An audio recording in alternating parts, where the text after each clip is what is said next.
sometimes up at the front, near the trees. And you sit there and wait for an hour, 2 hours, 3 hours, 4 hours, yawning and doing nothing, until the guard at the door, the fellow with the turban, mumbles into a microphone saying, "Driver so-and-so, you may come to the glass door with the car. Your master is waiting for you." The drivers were waiting near the parking lot of the hotel, in their usual keychain-swirling, pan-chewing, gossip-mongering, ammonia-releasing circle, crouching and jabbering like monkeys.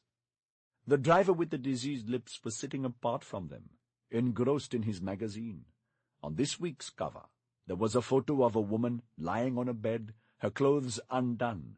Her lover stood next to her, raising a knife over her head. Murder Weekly. Rupees 450. Exclusive true story. He wanted his master's wife. Love, rape, revenge. "Been thinking about what I said, country mouse?" he asked me, as he flipped through a story. "About getting your master something he'd like. Hashish, or girls, or golf balls. Genuine golf balls from the U.S. consulate." "He's not that kind." The pink lips twisted into a smile. "Want to know a secret? My master likes film actresses. He takes them to a hotel in Jangpura with a big glowing T sign on it and hammers them there." He named 3 famous Mumbai actresses his master had hammered. "And yet he looks like a goody-goody. Only I know, and I tell you, all the masters are the same. One day you'll believe me. Now come read a story with me." We read like that, in total silence. After the 3rd murder story, I went to the side, to a clump of trees, to take an ammonia break. He walked along with me. Our piss hit the bark of the tree just inches apart. "I've got a question for you." "About city girls again?" "No, about what happens to old drivers." "Huh?" "I mean, what will happen to me a few years from now? Do I make enough money to buy a house and then set up a business of my own?" "Well," he said, "a driver is good till he's 50 or 55. Then the eyes go bad and they kick you out, right? That's 30 years from now, country mouse. If you save from today, you'll make enough to buy a small home in some slum. If you've been a bit smarter and made a little extra on the side, then you will have enough to put your son in a good school. He can learn English. He can go to university. That's the best-case scenario. A house in a slum, a kid in college. Best case. Well, on the other hand, you can get typhoid from bad water. Boss sacks you for no reason. You get into an accident. Plenty of worst-case scenarios." I was still pissing, but he put a hand on me. "There's something I've got to ask you, country mouse. Are you all right?" I looked at him sideways. "I'm fine. Why do you ask?" "I'm sorry to tell you this, but some of the drivers are talking about it openly. You sit by yourself in your master's car the whole time. You talk to yourself. You know what you need? A woman. Have you seen the slum behind the malls? They're not bad-looking, nice and plump. Some of us go there once a week. You can come too." "Driver Balram, where are you?" It was the call from the microphone at the gate of the hotel. Mr. Turban was at the microphone, speaking in the most pompous, stern voice possible. "Driver Balram, report at once to the door. No delay, your master wants you." I zipped up and ran, wiping my wet fingers on the back of my pants. Mr. Ashok was walking out of the hotel with his hands around a girl when I brought the car up to the gate. She was a slant-eyed one with yellow skin, a foreigner, a Nepali, not even of his caste or background. She sniffed about the seats that I had polished, and jumped on them. Mr. Ashok put his hands on the girl's bare shoulders. I took my eyes away from the mirror. "I have never approved of debauchery inside cars, Mr. Jabal. But I could smell the mingling of their perfumes. I knew exactly what was going on behind me. I thought he would ask me to drive him home now, but no. The carnival of fun just went on and on. He wanted to go to PVR Saket. Now, PVR Saket is the scene of a big cinema, which shows 10 or 12 cinemas at the same time, and charges over 150 rupees per cinema. Yes, that's right, 150 rupees. That's not all. You've also got plenty of places to drink beer, dance, pick up girls, that sort of thing. A small bit of America in India. Beyond the last shining shop begins the second PVR. Every big market in Delhi is two markets in one. There is always a smaller, grimier mirror image of the real market, tucked somewhere into a bylane. This is the market for the servants. I crossed over to the second PVR, a line of stinking restaurants, tea stalls, and giant frying pans where bread was toasted in oil. The men who work in the cinemas and who sweep them clean come here to eat. The beggars have their homes here. I bought a tea and a potato vada, and sat under a banyan tree to eat. "Brother, give me 3 rupees. An old woman, looking lean and miserable, with her hands stretched out. "I'm not one of the rich, mother. Go to that side and ask them." "Brother." "Let me eat, all right. Just leave me alone." She went. A knife grinder came and set up his stall right next to my tree. Holding 2 knives in his hand, he sat on his machine. It was one of the foot-pedalled whetstones, and began peddling. Sparks began buzzing a couple of inches away from me. "Brother, do you have to do your work here? Don't you see a human being is trying to eat?" He stopped pedaling, blinked, then put the blades to the whizzing whetstone again, as if he hadn't heard a word I'd said. I threw the potato vada at his feet. "How stupid can you people get?" The old beggar woman made the crossing with me, into the other PVR. She hitched up her sari, took a breath, and then began her routine. "Sister, just give me 3 rupees. I haven't eaten since morning." A giant pile of old books lay in the center of the market, arranged in a large hollow square, like the mandala made at weddings to hold the sacred fire. A small man sat cross-legged on a stack of magazines in the center of the square of books, like the priest in charge of this mandala of print. The books drew me toward them like a big magnet, but as soon as he saw me, the man sitting on the magazine snapped, "All the books are in English." "So? Do you read English?" he barked. "Do you read English?" I retorted. There, that did it.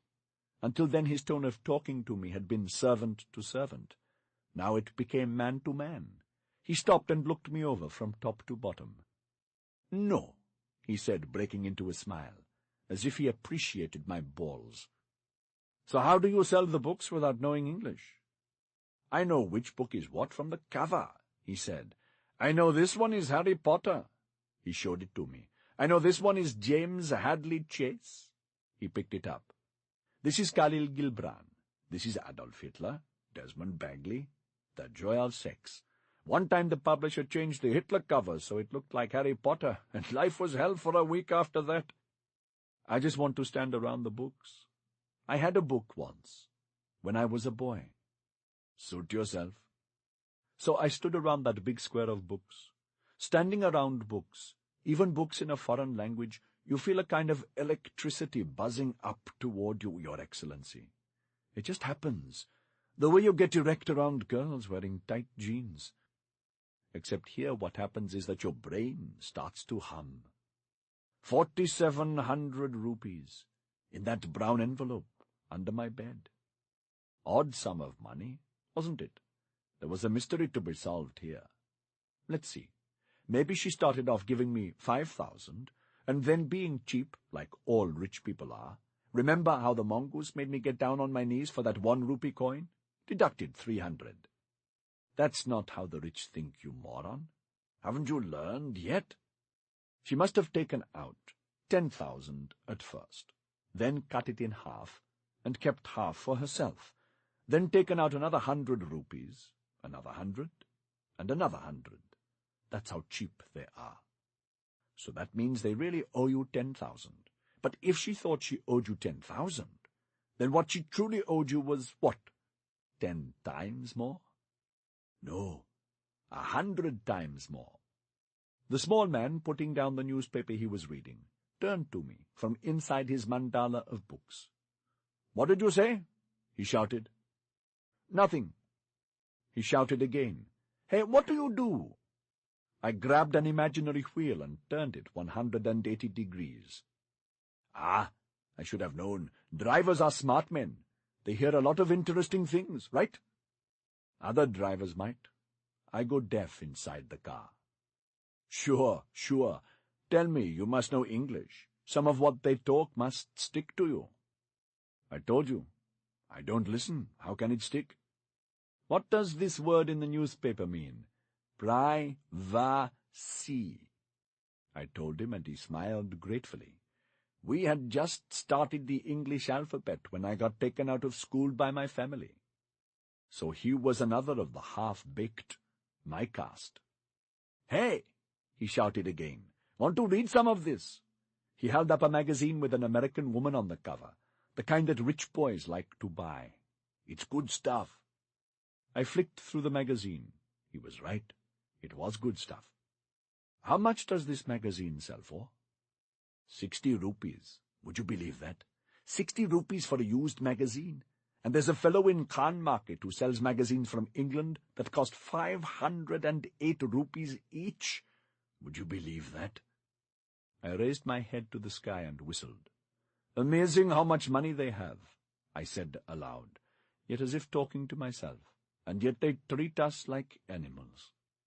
It was as if I had said something to disturb him, because he lowered and raised his paper a couple of times. Then he came to the very edge of the mandala, and partially hiding his face with the paper, whispered something. I cupped a hand around my ear. "Say that again?" He looked around and said, a bit louder this time, "It won't last forever, though, the current situation." "Why not?" I moved toward the mandala. "Have you heard about the Naxals?" He whispered over the books. "They've got guns. They've got a whole army. They're getting stronger by the day." "Really?" "Just read the papers. The Chinese want a civil war in India, see? Chinese bombs are coming to Burma and into Bangladesh and then into Calcutta. They go down south into Andhra Pradesh and up into the darkness.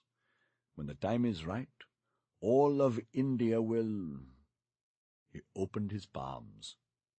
We talked like this for a while, but then our friendship ended as all servant-servant friendships must, with our masters bellowing for us.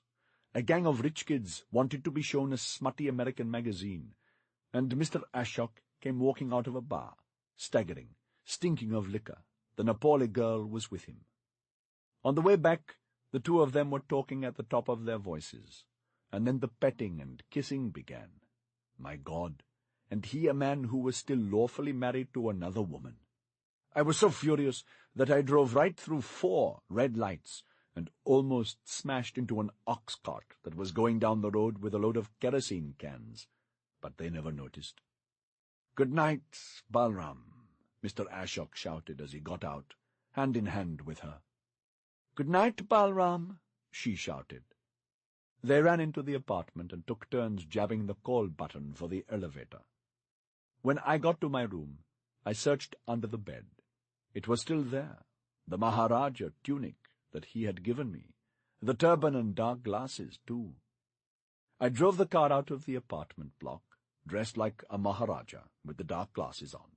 No idea where I was going. I just drove around the malls. Each time I saw a pretty girl, I hooted the horn at her and her friends. I played his music. I ran his AC at full blast. I drove back to the building, took the car down into the garage, folded the dark glasses into my pocket, and took off the tunic. I spat over the seats of the Honda City and wiped them clean. The next morning he didn't come down or call me up to his room. I took the elevator and stood near the door. I was feeling guilty about what I'd done the previous night. I wondered if I should make a full confession. I reached for the bell a few times and then sighed and gave up. After a while there were soft noises from inside. I put my ear to the wood and listened. But I have changed. Don't keep apologizing. I had more fun last evening than in 4 years of marriage. When you left for New York, I thought I'd never see you again. And now I have. That's the main thing for me." I turned away from the door and slapped my fist into my forehead. My guilt was growing by the minute. She was his old lover, you fool, not some pickup. Of course, he would never go for a slut. I had always known that he was a good man, a cut above me. I pinched my left palm as punishment, and put my ear to the door again. The phone began to ring from inside. Silence for a while, and then he said, "That's Puddles, and that's Cuddles. You remember them, don't you? They always bark for me. Here, take the phone. Listen." "Bad news?" Her voice, after a few minutes. "You look upset." "I have to go see a cabinet minister. I hate doing that. They're all so slimy. The business I'm in, it's a bad one. I wish I were doing something else, something clean, like outsourcing. Every day I wish it." "Why don't you do something else, then? It was the same when they told you not to marry me. You couldn't say no then, either." "It's not that simple, Uma. They're my father and brother." "I wonder if you have changed, Ashok. The first call from Dunbad and you're back to your old self." "Look, let's not fight again.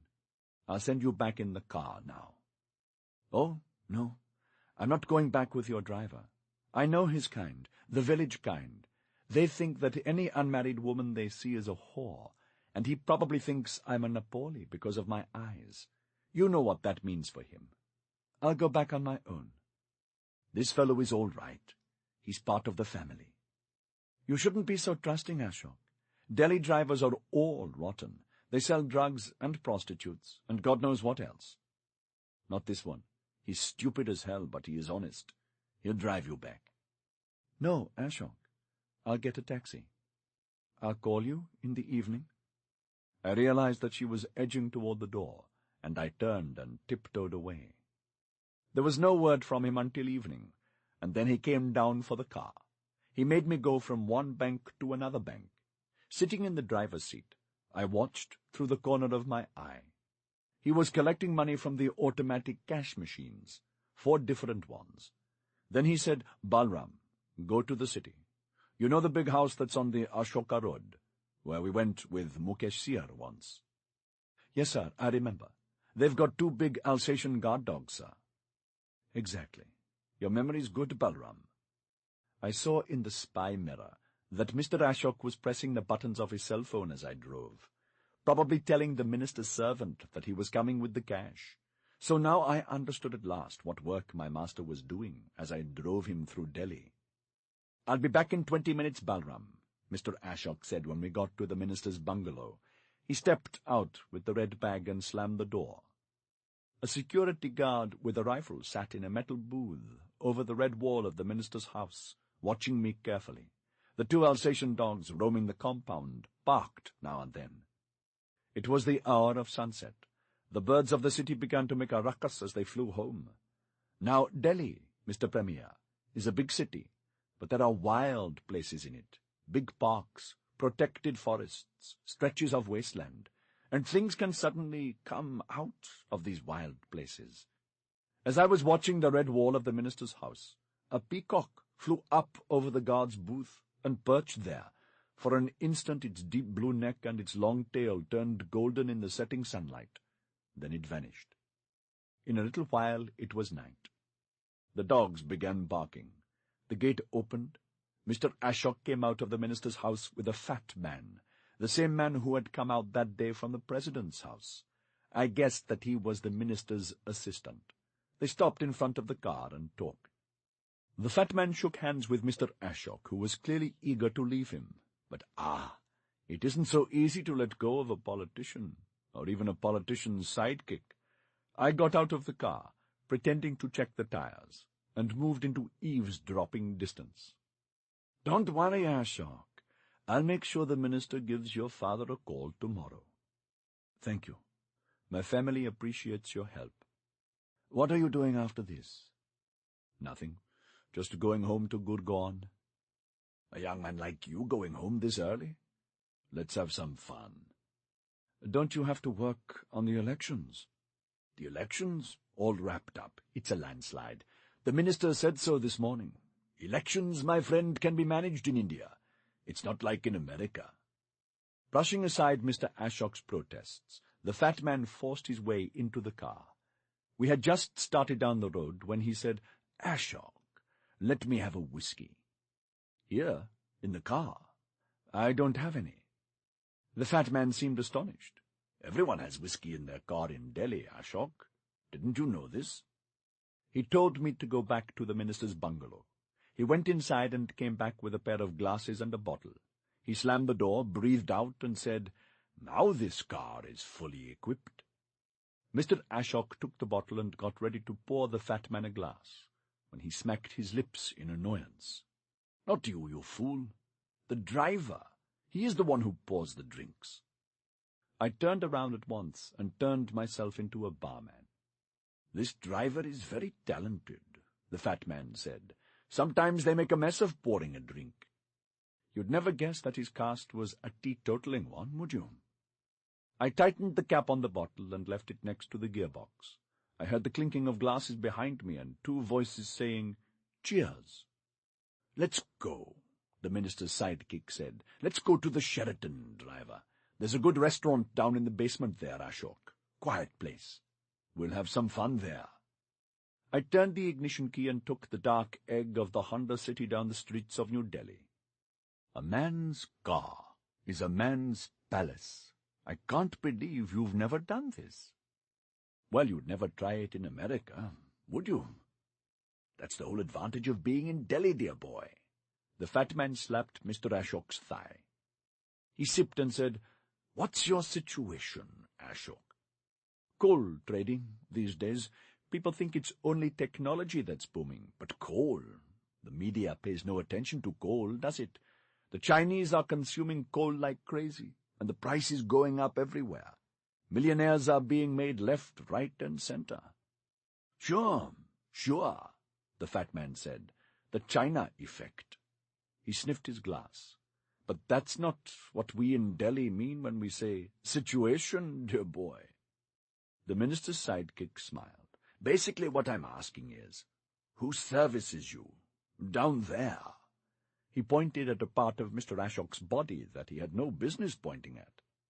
"I am separated, going through a divorce." "I'm sorry to hear that," the fat man said. "Marriage is a good institution. Everything's coming apart in this country. Families, marriages, everything." He sipped some more whiskey and said, "Tell me, Ashok, do you think there will be a civil war in this country?"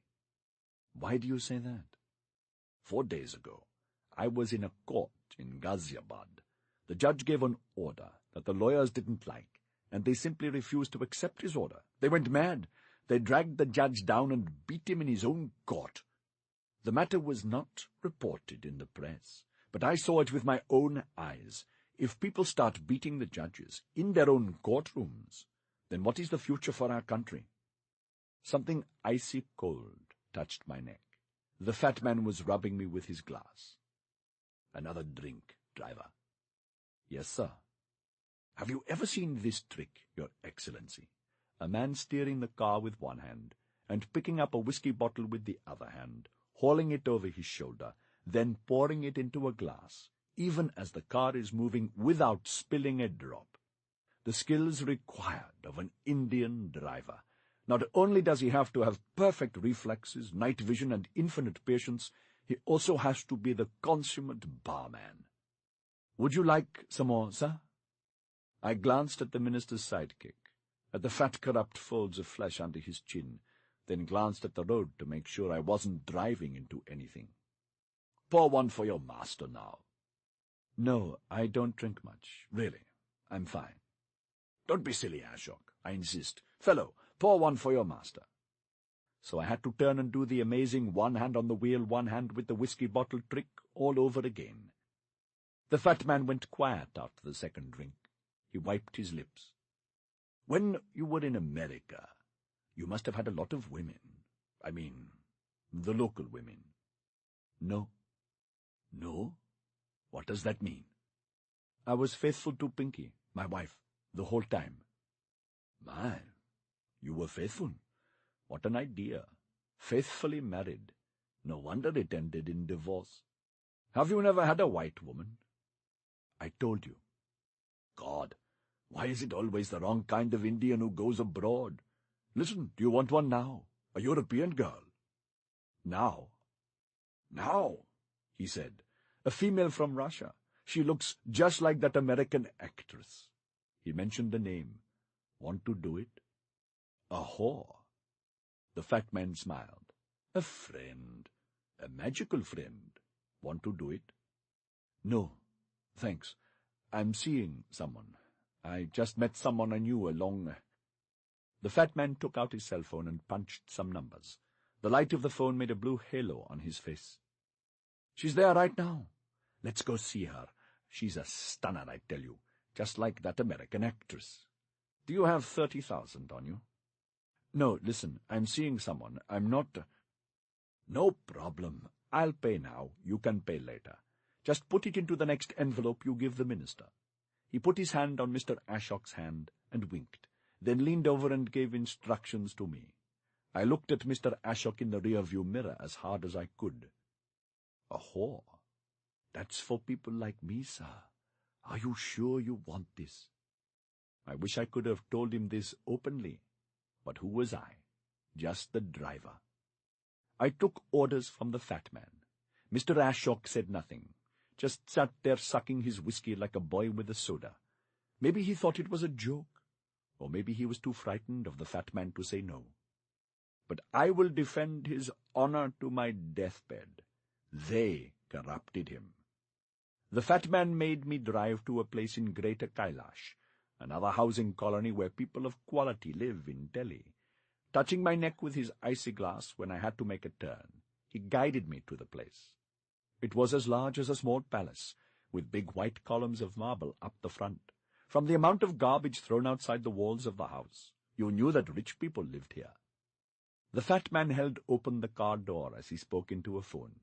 5 minutes later he slammed the door shut. I began sneezing. A weird perfume had filled the back of the car. Stop that sneezing and drive us toward Jangpura, son. Sorry, sir. The fat man smiled. He turned to the girl who had got into the car and said, Speak to my friend Ashok in Hindi, please. I looked into the rear-view mirror and caught my first glimpse of this girl. It's true. She did look like an actress I had seen somewhere or other. The name of the actress, though, I don't know. It's only when I came to Bangalore and mastered the use of the Internet, in just 2 quick sessions, mind you, that I found her photo and name on Google. Kim Basinger. That was the name the fat man had mentioned, and it was true. The girl who got in with the fat man did look exactly like Kim Basinger. She was tall and beautiful, but the most remarkable thing about her was her hair, golden and glossy, just like in the shampoo advertisements. How are you, Ashok? She said it in perfect Hindi. She put her hand out and took Mr. Ashok's hand. The minister's assistant chuckled. There, India has progressed, hasn't it? She's speaking in Hindi. He slapped her on the thigh. Your Hindi has improved, dear.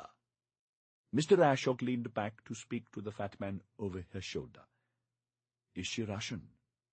Ask her. Don't ask me, Ashok. Don't be shy. She's a friend. Ukrainian, she said in her accented Hindi. I am a Ukrainian student in India. I thought I would have to remember this place, Ukraine, and one day I would have to go there. Ashok, the fat man said, go on, touch her hair. It's real. Don't be scared. She's a friend. He chuckled. See, didn't hurt, did it, Ashok? Say something in Hindi to Mr. Ashok, dear. He's still frightened of you. You're a handsome man, she said. Don't be frightened of me. Driver. The fat man leaned forward and touched me with his cold glass again. Are we near Jangpura? Yes, sir. When you go down the Masjid Road, you'll see a hotel with a big neon T sign on it. Take us there. I got them there in 10 minutes. You couldn't miss the hotel. The big T sign on it glowed like a lantern in the dark. Taking the golden-haired woman with him, the fat man went up to the hotel reception, where the manager greeted him warmly. Mr. Ashok walked behind them and kept looking from side to side, like a guilty little boy about to do something very bad. Half an hour passed. I was outside, my hands on the wheels the whole time. I punched the little ogre. I began to gnaw at the wheel. I kept hoping he'd come running out, arms flailing and screaming, "Balram, I was on the verge of making a mistake. Save me, let's drive away at once." An hour later, Mr. Ashok came out of the hotel, alone and looking ill. "The meeting's over, Balram," he said, letting his head fall back on the seat. "Let's go home." I didn't start the car for a second. I kept my finger on the ignition key. "Balram, let's go home," I said. "Yes, sir." When we got back to Gurgaon, he staggered out toward the elevator. I did not leave the car. I let 5 minutes pass and then drove back to Jangpura, straight to the hotel with the tea on it. I parked in a corner and watched the door of the hotel. I wanted her to come out. A rickshaw puller drove up next to me, a small, unshaven, stick-thin man who looked dead tired as he wiped his face and legs clean with a rag, and went to sleep on the ground. On the seat of his rickshaw was a white advertising sticker. "Is excess weight a problem for you? Call Jimmy Singh at Metro Gym, 9811-799-289. The mascot of the gym, an American with enormous white muscles, smiled at me from above the slogan. The rickshaw puller's snoring filled the air. Someone in the hotel must have seen me. After a while, the door opened. A policeman came out, peered at me, and then began walking down the steps. I turned the key. I took the car back to Gurgaon. Now, I've driven around Bangalore at night, too, but I never get that feeling here that I did in Delhi. The feeling that if something is burning inside me as I drive, the city will know about it. She will burn with the same thing.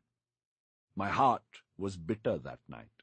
The city knew this, and under the dim orange glow cast everywhere by the weak street lamps, she was bitter. Speak to me of civil war, I told Delhi. I will, she said. An overturned flower urn on a traffic island in the middle of a road. Next to it, 3 men sit with open mouths. An older man with a beard and white turban is talking to them with a finger upraised. Cars drive by him with their dazzling headlights, and the noise drowns out his words. He looks like a prophet in the middle of the city, unnoticed except by his 3 apostles. They will become his 3 generals. That overturned flower urn is a symbol of some kind.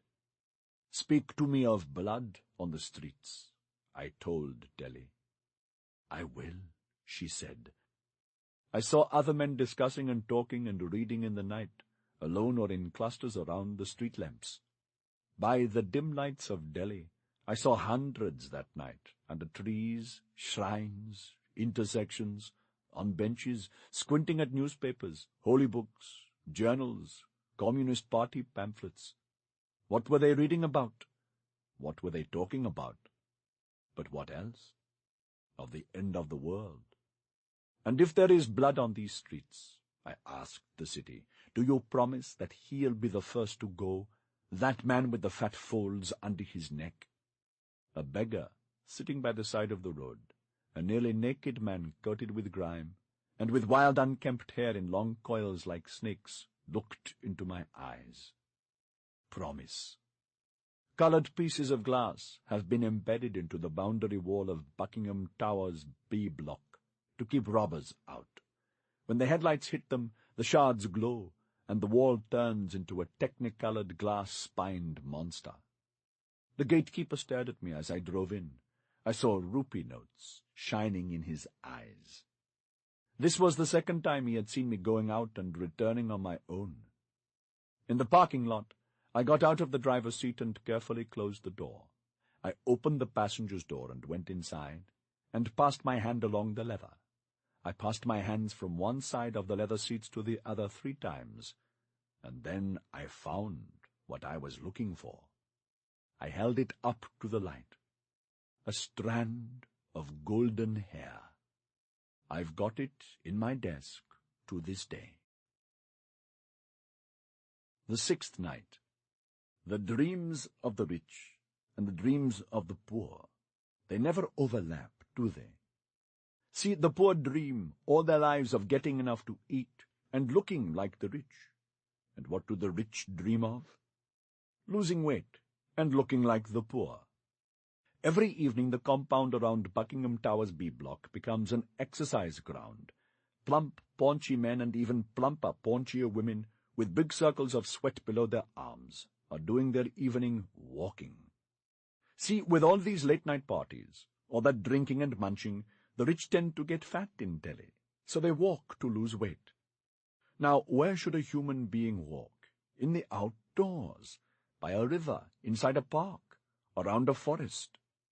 However, displaying their usual genius for town planning, the rich of Delhi had built this part of Gurgaon with no parks, lawns or playgrounds. It was just buildings, shopping malls, hotels, and more buildings. There was a pavement outside, but that was for the poor to live on. So if you wanted to do some walking, it had to be done around the concrete compound of your own building. Now, while they walked around the apartment block, the fatzos made their thin servants, most of them drivers, stand at various spots on that circle with bottles of mineral water and fresh towels in their hands.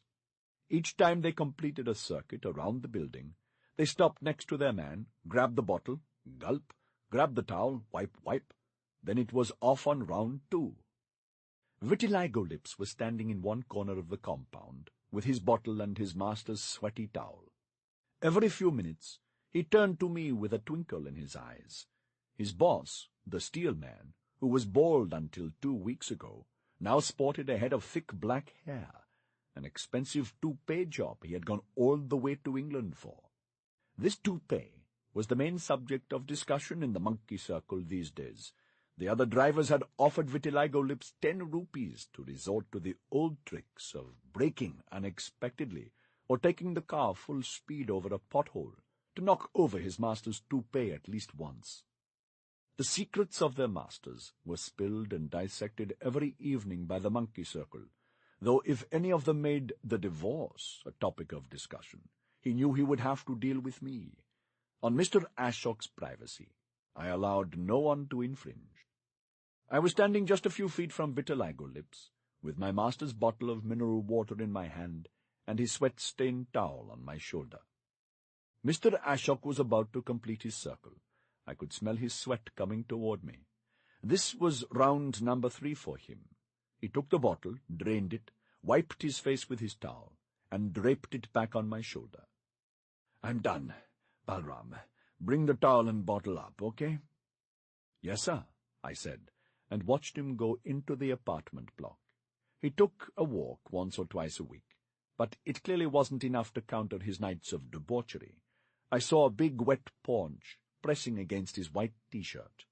How repulsive he was these days. I signaled to Vitiligo Lips before going down to the parking lot. 10 minutes later, I smelled the steel man's sweat and heard footsteps. Vitiligo Lips had come down. I called him over to the Honda City. It was the only place in the world I felt fully safe anymore. "What is it, Country Mouse? Want another magazine?" "Not that. Something else." I got down on my haunches. I squatted by one of the tires of the city. I scraped the grooves of the tire with a fingernail. He squatted too. I showed him the strand of golden hair. I kept it tied around my wrist like a locket. He brought my wrist to his nose. He rubbed the strand between his fingers, sniffed it, and let my wrist down. "No problem." He winked. "I told you your master would get lonely." "Don't talk about him." I seized his neck. He shook me off. "Are you crazy? You tried to choke me." I scraped the grooves of the tire again. "How much will it cost?" "High class or low class? Virgin or non-virgin? All depends." "I don't care. She just has to have golden hair, like in the shampoo advertisements." "Cheapest is 10,000–12,000. "That's too much. He won't pay more than 4,700. 6,500, Country Mouse. That's the minimum. White skin has to be respected. All right. When does he want it, Country Mouse? I'll tell you. It'll be soon. And another thing. I want to know another thing. I put my face on the tire and breathed in the smell of the leather. For strength. How many ways are there for a driver to cheat his master? Mr. Jabao, I am aware that it is a common feature of those cellophane-wrapped business books to feature small sidebars. At this stage of the story, to relieve you of tedium, I would like to insert my own sidebar into the narrative of the modern entrepreneur's growth and development. How does the enterprising driver earn a little extra cash? 1. When his master is not around, he can siphon petrol from the car with a funnel, then sell the petrol. When his master orders him to make a repair to the car, he can go to a corrupt mechanic. The mechanic will inflate the price of the repair, and the driver will receive a cut. This is a list of a few entrepreneurial mechanics who help entrepreneurial drivers. Lucky Mechanics in Lado Serai, near the Kutub.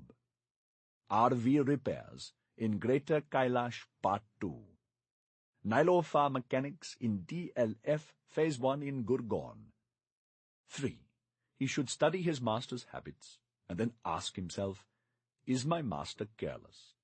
If so, what are the ways in which I can benefit from his carelessness?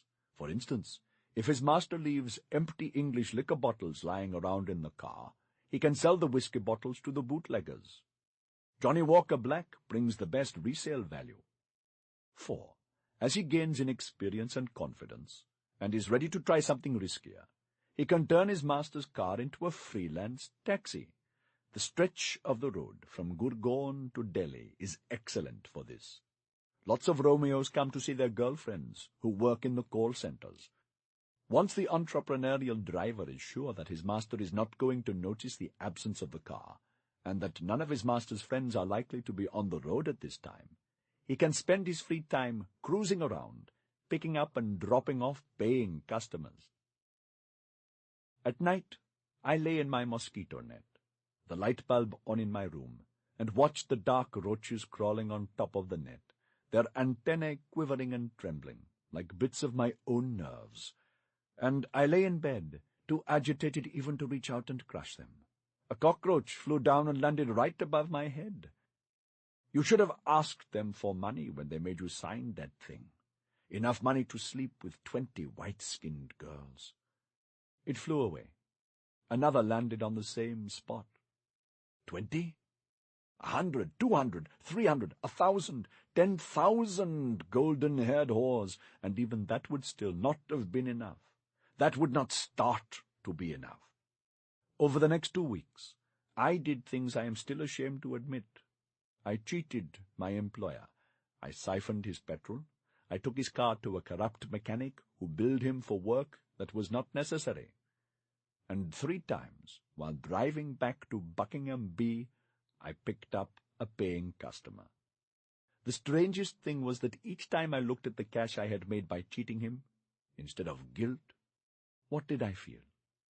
Rage. The more I stole from him, the more I realized how much he had stolen from me. To go back to the analogy I used when describing Indian politics to you earlier, I was growing a belly at last. Then one Sunday afternoon, when Mr. Ashok had said he wouldn't need me again that day, I gulped 2 big glasses of whiskey for courage, then went to the servants' dormitory. Vitiligo lips were sitting beneath the poster of a film actress. Each time his master hammered an actress, he put her poster up on the wall, playing cards with the other drivers. Well, you can say what you want, but I know that these jokers aren't going to win re-election. He looked up and saw me. Well, look who's here. It's the yoga guru, paying us a rare visit. Welcome, honored sir. They showed me their teeth. I showed them my teeth. We were discussing the elections, Country Mouse. You know, it's not like the darkness here. The elections aren't rigged. Are you going to vote this time? I summoned him with a finger. He shook his head. Later, Country Mouse. I'm having too much fun discussing the elections." I waved the brown envelope in the air. He put his cards down at once. I insisted that we walk down to the parking lot. He counted the money there, in the shadow of the Honda City. "Good, Country Mouse. It's all here. And where is your master? Will you drive him there?" "I am my own master." He didn't get it for a minute. Then his jaw dropped. He rushed forward. He hugged me. "Country Mouse!" He hugged me again. "My man!" He was from the darkness too, and you feel proud when you see one of your own kind showing some ambition in life. He drove me in the Qualis, his master's Qualis, to the hotel, explaining on the way that he ran an informal taxi service when the boss wasn't around. The hotel was in South Extension Part 2, one of the best shopping areas in Delhi. Vitiligo Lips locked his Qualis, smiled reassuringly, and walked with me up to the reception desk. A man in a white shirt and black bow tie was running his finger down the entries in a long ledger, leaving his finger on the book. He looked at me as Vitiligo Lips explained things into his ear. The manager shook his head. A golden-haired woman? For him? He put his hands on the counter and leaned over so he could see me from the toes up. For him. Vitiligo Lips smiled. Look here, the rich of Delhi have had all the golden-haired women they want. Who knows what they'll want next? Green-haired women from the moon? Now it's going to be the working class that lines up for the white women. This fellow is the future of your business, I tell you. Treat him well.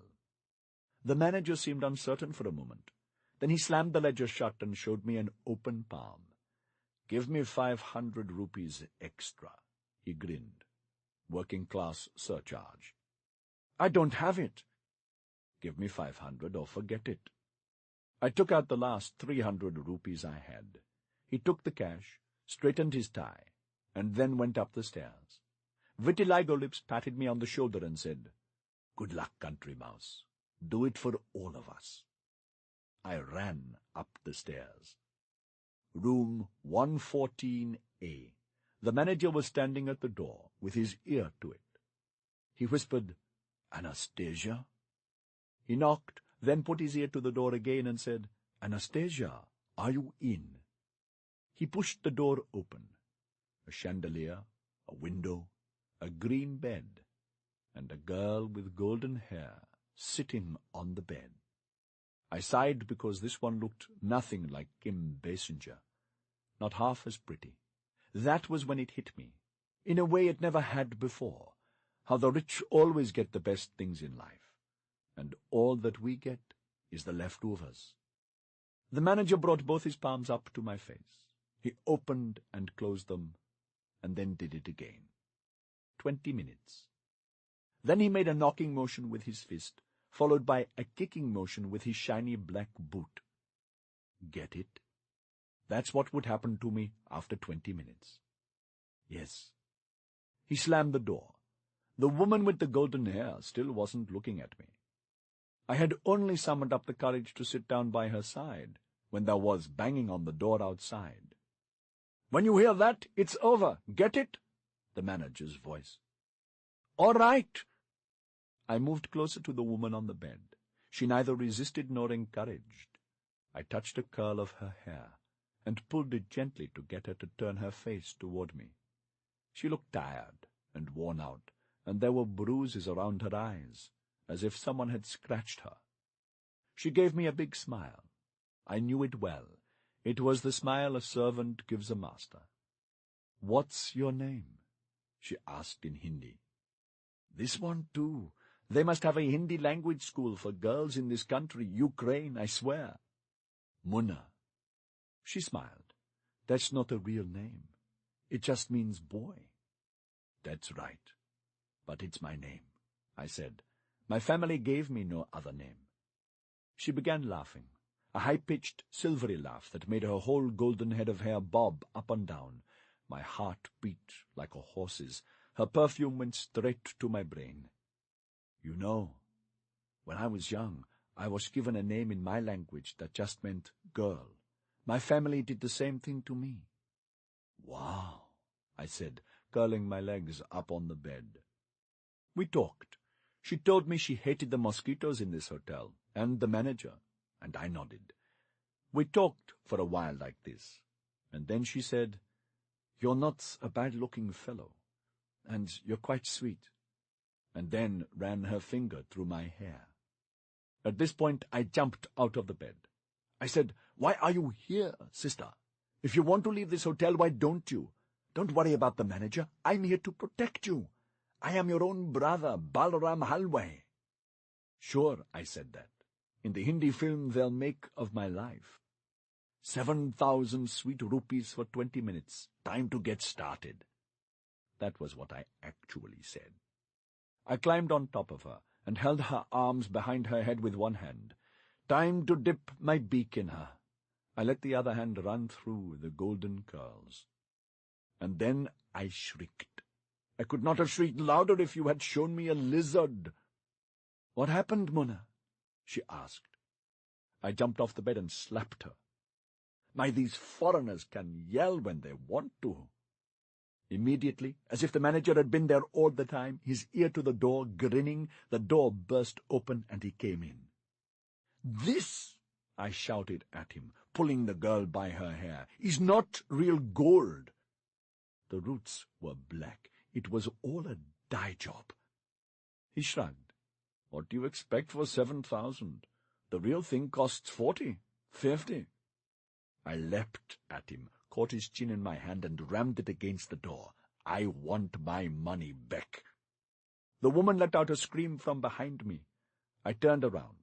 That was the mistake I made. I should have finished off that manager right there and then. 10 minutes later, with a scratched and bruised face, I came tumbling out the front door. It slammed behind me. Vitiligo lips hadn't waited. I had to take a bus back home. I was rubbing my head the whole time. 7,000 rupees. I wanted to cry. Do you know how many water buffaloes you could have bought for that much money? I could feel Granny's fingers wringing my ears. Back to Buckingham Towers at last. After a 1-hour traffic jam on the road, I washed the wound on my head in the common sink and then spat a dozen times. To hell with everything. I scratched my groin. I needed that. I slouched toward my room, kicked open the door, and froze. Someone was inside the mosquito net. I saw a silhouette in the lotus position. "Don't worry, Balram. I know what you were doing." A man's voice. Well, at least it wasn't Granny. That was my first thought.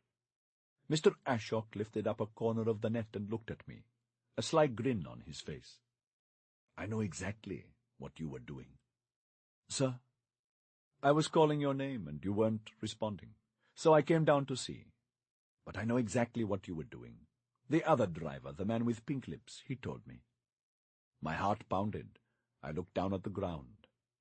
"He said you were at the temple, offering prayers for my health." "Yes, sir," I said, with sweat pouring down my face in relief. "That's right, sir." "Come inside the net," he said softly. I went in and sat next to him inside the mosquito net. He was looking at the roaches walking above us. "You live in such a hole, Balram." "I never knew. I'm sorry." "It's all right, sir. I'm used to it. I'll give you some money, Balram. You go into some better housing tomorrow, okay?" He caught my hand and turned it over. "Balram, what are all these red marks on your palm? Have you been pinching yourself?" "No, sir. It's a skin disease. I've got it here, too, behind my ear. See? All those pink spots." He came close, filling my nostrils with his perfume, bending my ear with a finger. Gently, he looked. "My, I never noticed. I sit behind you every day, and I never—" "A lot of people have this disease, sir. A lot of poor people." "Really? I haven't noticed. Can you get it treated?" "No, sir. The diseases of the poor can never get treated. My father had TB, and it killed him." "It's the 21st century, Balram. Anything can be treated. You go to the hospital and get it treated. Send me the bill. I'll pay it." "Thank you, sir," I said. Sir, do you want me to take you somewhere in the city? He opened his lips and then closed them without making any noise. He did this a couple of times, and then he said, "My way of living is all wrong, Balram. I know it, but I don't have the courage to change it. I just don't have the balls. Don't think so much about it, sir. And, sir, let's go upstairs, I beg you. This is not a place for a man of quality like yourself. I let people exploit me, Balram. I've never done what I've wanted. My whole life His head sagged. His whole body looked tired and worn. You should eat something, sir, I said. You look tired. He smiled, a big, trusting baby's smile. You're always thinking of me, Balram. Yes, I want to eat, but I don't want to go to another hotel, Balram. I'm sick of hotels. Take me to the kind of place you go to eat, Balram. Sir, I'm sick of the food I eat, Balram. I'm sick of the life I lead. We're rich people. We've lost our way, Balram. I want to be a simple man like you, Balram. Yes, sir. We walked outside, and I led him across the road and into a tea shop. Order for us, Balram. Order the commoners' food. I ordered okra, cauliflower, radish, spinach, and dal, enough to feed a whole family, or one rich man. He ate and burped and ate some more. This food is fantastic, and just 25 rupees. You people eat so well. When he was done, I ordered him a lassi, and when he took the first sip, he smiled. I like eating your kind of food. I smiled and thought, I like eating your kind of food too. The divorce papers will come through soon. That's what the lawyer said. All right. Should we start looking already? For another lawyer? No, for another girl. It's too early, Mukesh. It's been just 3 months since she left. I had driven Mr. Ashok to the train station. The mongoose had come to town again from Dhanbad. Now I was driving both of them back to the apartment. All right, take your time, but you must remarry. If you stay a divorced man, people won't respect you. They won't respect us. It's the way our society works. Listen to me. Last time you didn't listen. When you married a girl from outside our caste, our religion, you even refused to take dowry from her parents. This time we'll pick the girl. I heard nothing. I could tell that Mr. Ashok was clenching his teeth. I can see you're getting worked up, the mongoose said. We'll talk about it later. For now, take this. He handed his brother a red bag that he had brought with him from Dhanbad. Mr. Ashok clicked open the bag and peered inside, and at once the mongoose slammed the bag shut. Are you crazy? Don't open that here in the car. It's for Mukeshan, the fat man, the assistant. You know him, don't you? Yes, I know him. Mr. Ashok shrugged. Didn't we already pay those bastards off? The minister wants more. It's election time. Every time there's elections, we hand out cash, usually to both sides. But this time the government is going to win for sure. The opposition is in a total mess. So we just have to pay off the government, which is good for us.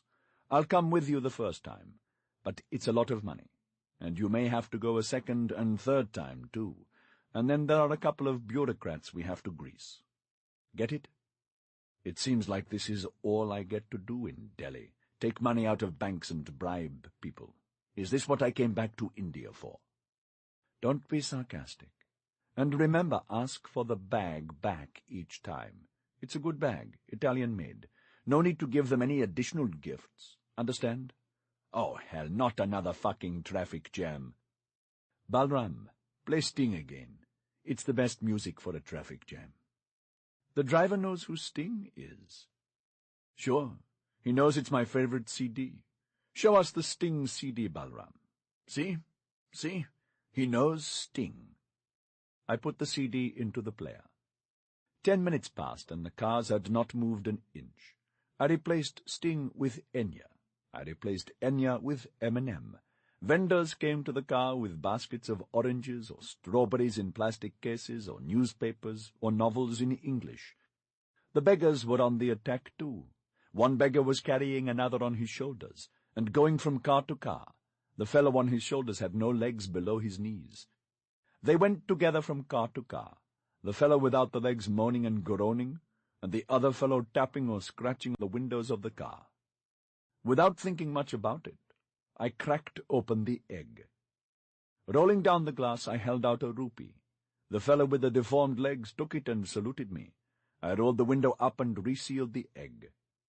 The talking in the back seat stopped at once. "Who the hell told you to do that?" "Sorry, sir," I said. "Why the hell did you give that beggar a rupee? What cheek! Turn the music off." They really gave it to me that evening.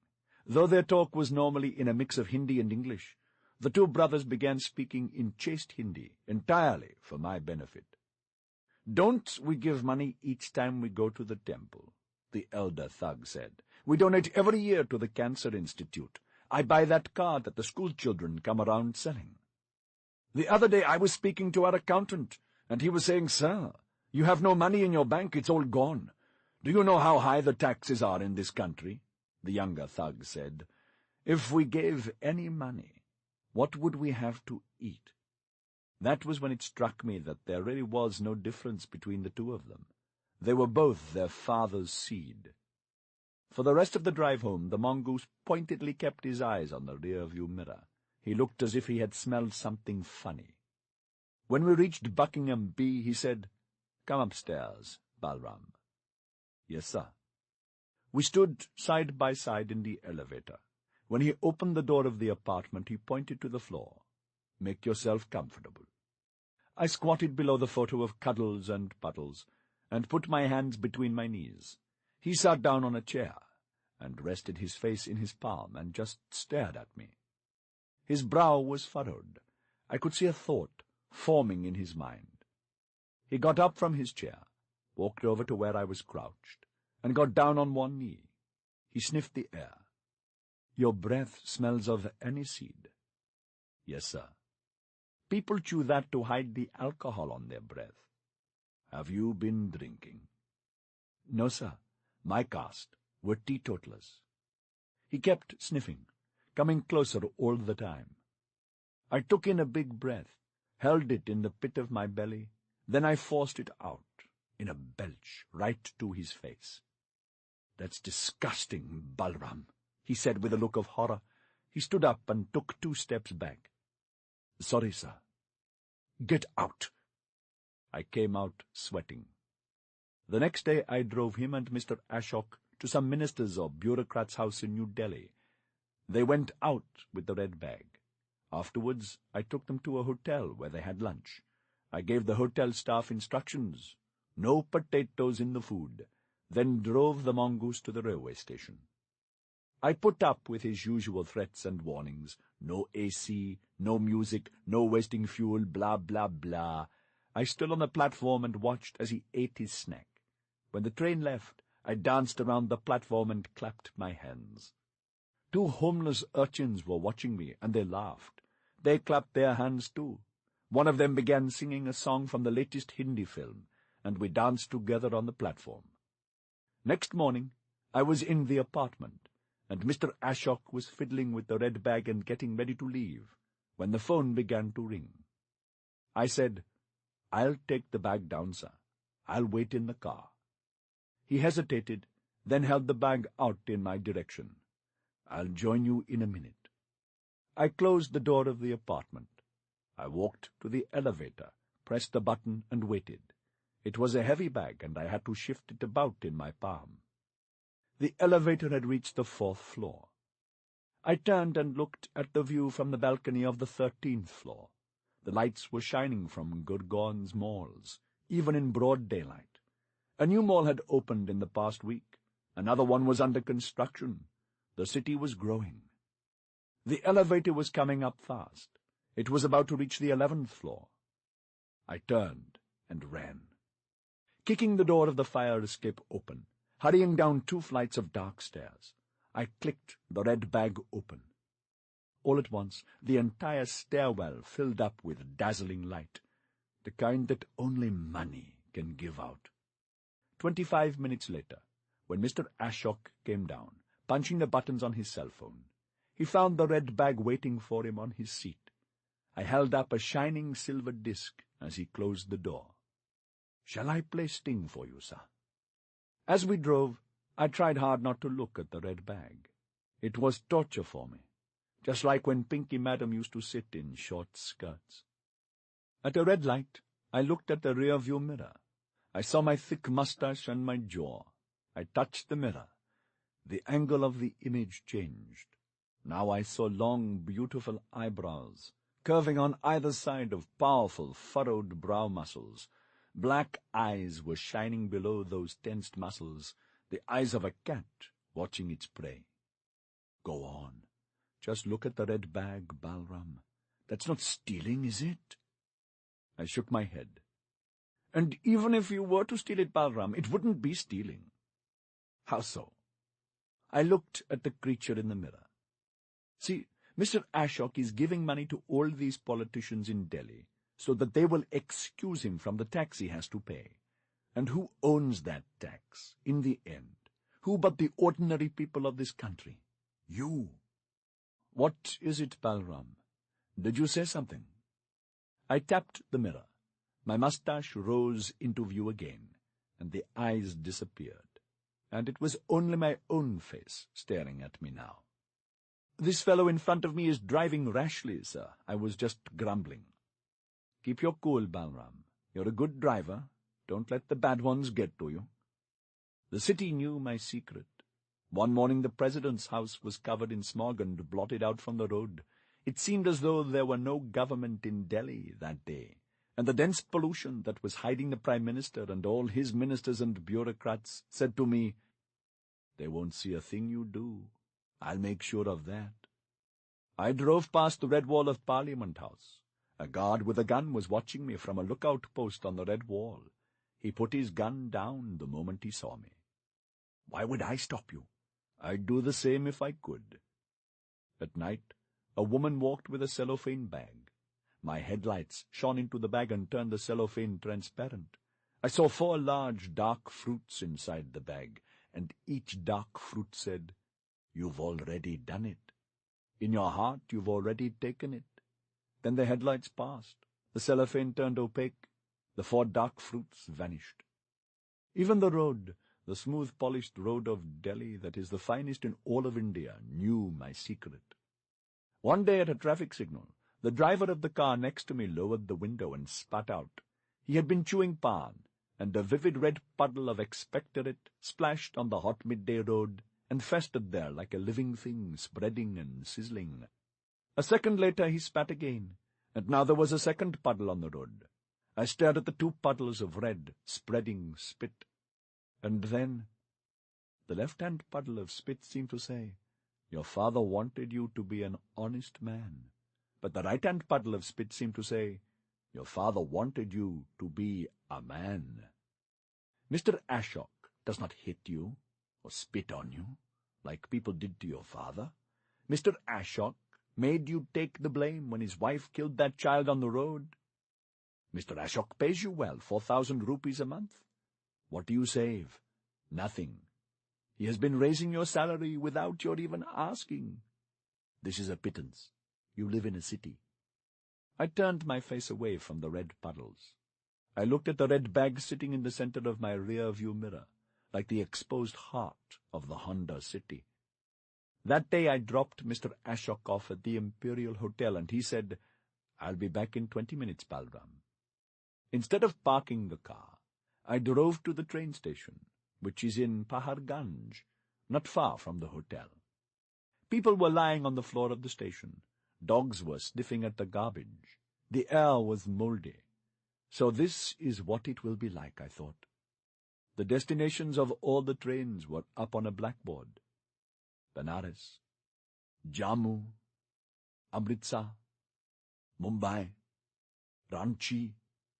What would be my destination if I were to come here with a red bag in my hand? As if in answer, shining wheels and bright lights began flashing in the darkness. Now, if you visit any train station in India, you will see as you stand waiting for your train, a row of bizarre-looking machines with red light bulbs, kaleidoscopic wheels, and whirling yellow circles. These are your fortune and wait for 1 rupee machines that stand on every rail platform in the country. They work like this. You put your bags down to the side. You stand on them. Then you insert a 1 rupee coin into the slot. The machine comes to life. Levers start to move inside. Things go clankety-clank and the lights flash like crazy. Then there is a loud noise, and a small, stiff chit of cardboard, colored either green or yellow, will pop out of the machine. The lights and noise calm down. On this chit will be written your fortune and your weight in kilograms. 2 kinds of people use these machines: the children of the rich or the fully grown adults of the poorer class, who remain all their lives children. I stood gazing at the machines, like a man without a mind. 6 glowing machines were shining at me, light bulbs of green and yellow and kaleidoscopes of gold and black that were turning around and around. I got up on one of the machines. I sacrificed a rupee. It gobbled the coin, made noise, gave off more lights, and released a chit. Lunar Scales Company, New Delhi, 110055. Your weight, 59. Respect for the law is the first command of the gods. I let the fortune-telling chit fall on the floor, and I laughed. Even here, in the weight machine of a train station, they try to hoodwink us. Here, on the threshold of a man's freedom, just before he boards a train to a new life, these flashing fortune machines are the final alarm bell of the rooster coop. The sirens of the coop were ringing, its wheels turning, its red lights flashing. A rooster was escaping from the coop. A hand was thrust out. I was picked up by the neck and shoved back into the coop. I picked the chit up and reread it. My heart began to sweat. I sat down on the floor. Think, Balram, think of what the buffalo did to his servant's family. Above me I heard wings thrashing. Pigeons were sitting on the roof beams all around the station. 2 of them had flown from a beam and began wheeling directly over my head, as if in slow motion. Pulled into their breasts, I saw 2 sets of red claws. Not far from me, I saw a woman lying on the floor with nice full breasts inside a tight blouse. She was snoring. I could see a 1 rupee note stuffed into her cleavage, its lettering and color visible through the weave of her bright green blouse. She had no luggage. That was all she had in the world. 1 rupee. And yet look at her, snoring blissfully without a care in the world. Why couldn't things be so simple for me? A low growling noise made me turn. A black dog was turning in circles behind me.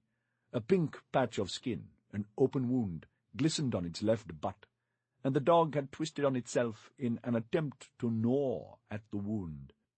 The wound was just out of reach of its teeth, but the dog was going crazy from pain, trying to attack the wound with its slavering mouth. It kept moving in mad, precise, pointless circles. I looked at the sleeping woman, at her heaving breasts. Behind me the growling went on and on. That Sunday, I took Mr. Ashok's permission, saying I wanted to go to a temple, and went into the city. I took a bus down to Kutub, and from there a jeep taxi down to G.B. Road.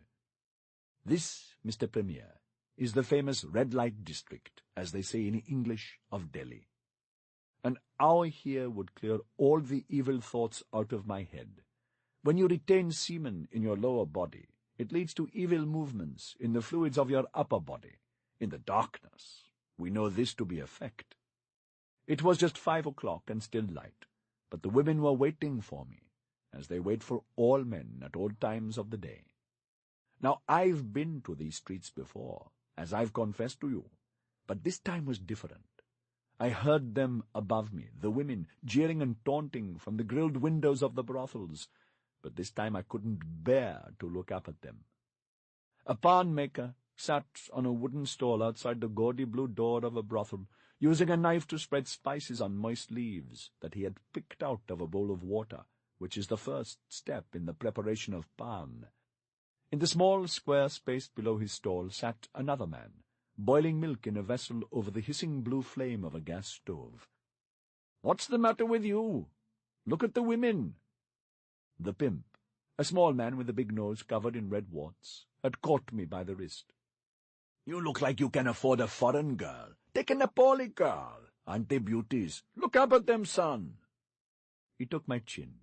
Maybe he thought I was a shy virgin out on my first expedition here, and forced me to look up.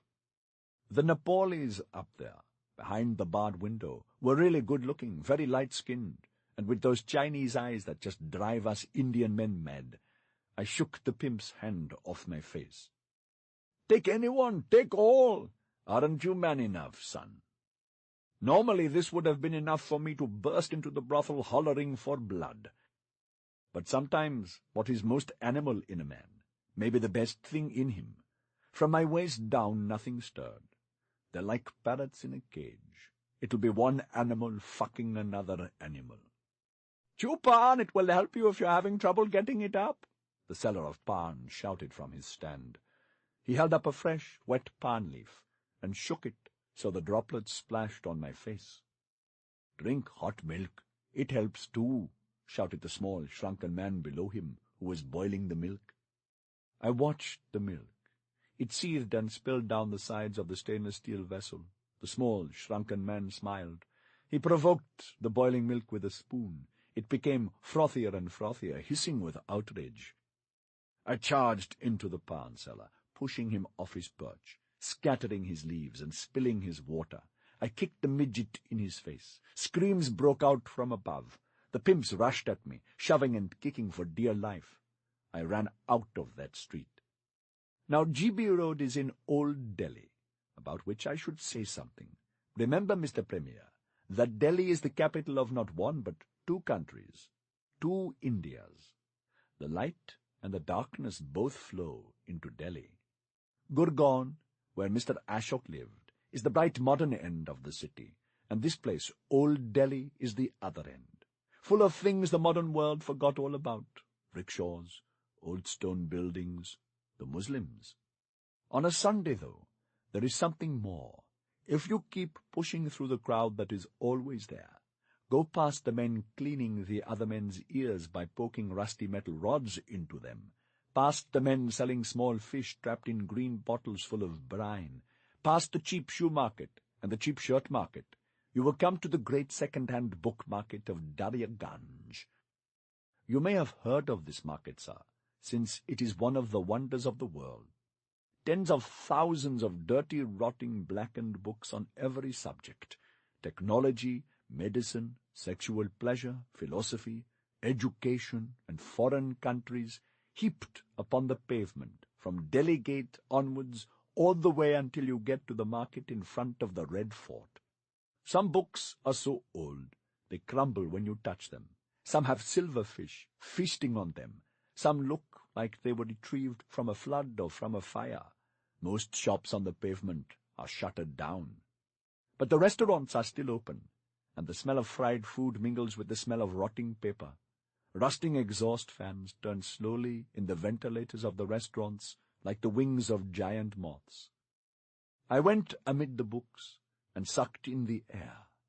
It was like oxygen after the stench of the brothel. There was a thick crowd of book buyers fighting over the books with the sellers, and I pretended to be one of the buyers. I leapt into the books, picking them up, reading them like this, flip, flip, flip, until a bookseller shouted, "You're going to buy it or read it for free." "It's no good," I would say, and put the book down, and go to the next bookseller, and pick up something he had, and flip, flip, flip, never paying anyone a single rupee, flipping through books for free. I kept looting bookseller after bookseller all evening long. Some books were in Urdu, the language of the Muslims, which is all just scratches and dots, as if some crow dipped its feet in black ink and pressed them to the page. I was going through one such book when a bookseller said, "Can you read Urdu?" He was an old Muslim, with a pitch-black face that was bedewed with sweat, like a begonia leaf after the rains, and a long white beard. I said, Can you read Urdu?" He opened the book, cleared his throat, and read, "You were looking for the key for years." Understood that? He looked at me, wide furrows on his black forehead. "Yes, Muslim uncle." "Shut up, you liar, and listen." He cleared his throat again. "You were looking for the key for years, but the door was always open." He closed the book. "That's called poetry. Now get lost." "Please, Muslim uncle," I begged. "I'm just a rickshaw puller's son from the darkness. Tell me all about poetry. Who wrote the poem?" He shook his head, but I kept flattering him, telling him how fine his beard was, how fair his skin was. How it was obvious from his nose and forehead that he wasn't some pig-herd who had converted, but a true blue Muslim who had flown here on a magic carpet all the way from Mecca, and he grunted with satisfaction. He read me another poem, and another one, and he explained the true history of poetry, which is a kind of secret, a magic known only to wise men. Mr. Premier, I won't be saying anything new if I say that the history of the world is the history of a 10,000-year war of brains between the rich and the poor. Each side is eternally trying to hoodwink the other side, and it has been this way since the start of time. The poor win a few battles, the peeing in the potted plants, the kicking of the pet dogs, etc. But of course the rich have won the war for 10,000 years. That's why, one day, some wise men, out of compassion for the poor, left them signs and symbols in poems, which appeared to be about roses and pretty girls and things like that, but when understood correctly, spill out secrets that allow the poorest man on earth to conclude the 10,000-year-old brain war on terms favorable to himself. Now the four greatest of these wise poets were Rumi, Iqbal, Mirza Ghalib, and another fellow whose name I was told but have forgotten. Who was that fourth poet? It drives me crazy that I can't recall his name. If you know it, send me an email. Muslim uncle, I have another question for you. What do I look like? Your school teacher? Don't keep asking me questions. The last one, I promise. Tell me, Muslim uncle, can a man make himself vanish with poetry? What do you mean? Like vanish through black magic? He looked at me. Yes, that can be done. There are books for that. You want to buy one? No, not vanish like that. I mean, can he... The bookseller had narrowed his eyes. The sweat beads had grown larger on his huge black forehead. I smiled at him. Forget I asked that, Muslim uncle. And then I warned myself never to talk to this old man again. He knew too much already. My eyes were burning from squinting at books. I should have been heading back toward Delhi Gate to catch a bus. There was a foul taste of book in my mouth, as if I had inhaled so much particulated old paper from the air. Strange thoughts brew in your heart when you spend too much time with old books. But instead of going back to the bus, I wandered farther into Old Delhi. I had no idea where I was going. Everything grew quiet the moment I left the main road. I saw some men sitting on a charpoy, smoking, others lying on the ground and sleeping. Eagles flew above the houses. Then the wind blew an enormous gust of buffalo into my face. Everyone knows there is a butcher's quarter somewhere in Old Delhi, but not many have seen it. It is one of the wonders of the old city, a row of open sheds, and big buffaloes standing in each shed with their butts toward you, and their tails swatting flies away like windshield wipers, and their feet deep in immense pyramids of shit.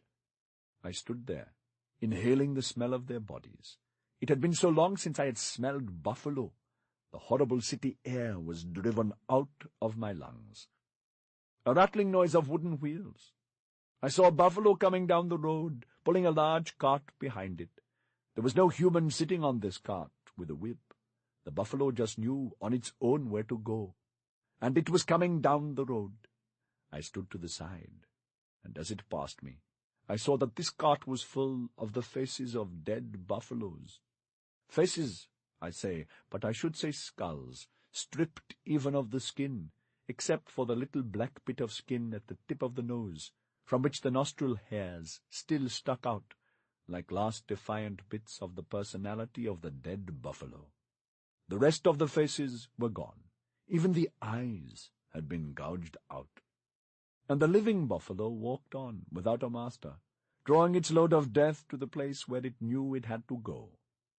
I walked along with that poor animal for a while, staring at the dead, stripped faces of the buffaloes. And then the strangest thing happened, Your Excellency. I swear the buffalo that was pulling the cart turned its face to me and said in a voice not unlike my father's, "Your brother Kishan was beaten to death. Happy?" It was like experiencing a nightmare in the minutes before you wake up. You know it's a dream, but you can't wake up just yet. Your Aunt Lutu was raped and then beaten to death. Happy? Your grandmother Kusum was kicked to death. Happy? The buffalo glared at me. "Shame," it said, and then it took a big step forward, and the cart passed by, full of dead-skinned faces, which seemed to me at that moment the faces of my own family. The next morning Mr. Ashok came down to the car, smiling, and with the red bag in his hand. He slammed the door. I looked at the ogre and swallowed hard. "Sir." "What is it, Balram?" "Sir, there's something I've been meaning to tell you for a while." And I took my finger off the ignition key. I swear I was ready to make a full confession right there. Had he said the right word? Had he touched my shoulder the right way? But he wasn't looking at me. He was busy with the cell phone and its buttons. Punch, punch, punch. To have a madman with thoughts of blood and theft in his head sitting just 10 inches in front of you, and not to know it, not to have a hint even, what blindness you people are capable of. Here you are, sitting in glass buildings and talking on the phone night after night to Americans who are thousands of miles away, but you don't have the faintest idea what's happening to the man who's driving your car. What is it, Balram? Just this, sir, that I want to smash your skull open. He leaned forward. He brought his lips right to my ear. I was ready to melt. I understand, Balram. I closed my eyes. I could barely speak. You do, sir? You want to get married? Balram, you'll need some money, won't you? Sir, no. There's no need of that. Wait, Balram. Let me take out my wallet. You're a good member of the family. You never ask for more money. I know that other drivers are constantly asking for overtime and insurance, but you never say a word. You're old-fashioned. I like that. We'll take care of all the wedding expenses, Balram. Here, Balram. Here's... I saw him take out 1,000 rupee note, put it back, then take out a 500, then put it back, and take out 100, which he handed to me. I assume you'll be going to Laxmangarh for the wedding, Balram. Maybe I'll come along, he said. I really like that place. I want to go up to that fort this time. How long ago was it that we were there, Balram? 6 months ago? Longer than that, sir. I counted the months off on my fingers. 8 months ago. He counted the months too. Why, you're right. I folded the 100 rupee note and put it in my chest pocket. Thank you for this, sir, I said, and turned the ignition key. Early next morning I walked out of Buckingham Bee onto the main road. Though it was a brand-new building, there was already a leak in the drainage pipe, and a large patch of sewage darkened the earth outside the compound wall. 3 stray dogs were sleeping on the wet patch, a good way to cool off. Summer had started, and even the nights were unpleasant now. The 3 mutts seemed so comfortable. I got down on my haunches and watched them. I put my finger on the dark sewage puddle. So cool, so tempting. One of the stray dogs woke up, yawned and showed me all its canines. It sprang to its feet. The other mutts got up too. A growling began, and a scratching of the wet mud, and a showing of teeth. They wanted me off their kingdom. I surrendered the sewage to the dogs, and headed for the malls. None of them had opened yet. I sat down on the pavement. No idea where to go next. That's when I saw the small dark marks in the pavement. Paw prints. An animal had walked on the concrete before it had set. I got up and walked after the animal. The space between the prints grew wider. The animal had begun to sprint. I walked faster. The paw prints of the accelerating animal went all the way around the malls, and then behind the malls, and at last, where the pavement ended and raw earth began, they vanished. Here I had to stop, because 5 feet ahead of me a row of men squatted on the ground in a nearly perfect straight line. They were defecating. I was at the slum. Vitiligo Lips had told me about this place. All these construction workers who were building the malls and giant apartment buildings lived here. They were from a village in the darkness. They did not like outsiders coming in, except for those who had business after dark. The men were defecating in the open like a defensive wall in front of the slum, making a line that no respectable human should cross. The wind wafted the stench of fresh shit toward me. I found a gap in the line of the defecators. They squatted there like stone statues. These people were building homes for the rich, but they lived in tents covered with blue tarpaulin sheets and partitioned into lanes by lines of sewage. It was even worse than Laxmangar. I picked my way around the broken glass, wire and shattered tube lights. The stench of feces was replaced by the stronger stench of industrial sewage. The slum ended in an open sewer. A small river of black water went sluggishly past me, bubbles sparkling in it, and little circles spreading on its surface. 2 children were splashing about in the black water. 100 rupee note came flying down into the river. The children watched with open mouths, and then ran to catch the note before it floated away. One child caught it, and then the other began hitting him, and they began to tumble about in the black water as they fought. I went back to the line of crappers. One of them had finished up and left, but his position had been filled. I squatted down with them and grinned. A few immediately turned their eyes away. They were still human beings. Some stared at me blankly as if shame no longer mattered to them. And then I saw one fellow, a thin black fellow, was grinning back at me as if he were proud of what he was doing. Still crouching, I moved myself over to where he was squatting and faced him. I smiled as wide as I could. So did he. He began to laugh, and I began to laugh, and then all the crappers laughed together. "We'll take care of your wedding expenses," I shouted. "We'll take care of your wedding expenses," he shouted back. "We'll even fuck your wife for you, Balram. We'll even fuck your wife for you, Balram." He began laughing, laughing so violently that he fell down face first into the ground, still laughing, exposing his stained ass to the stained sky of Delhi.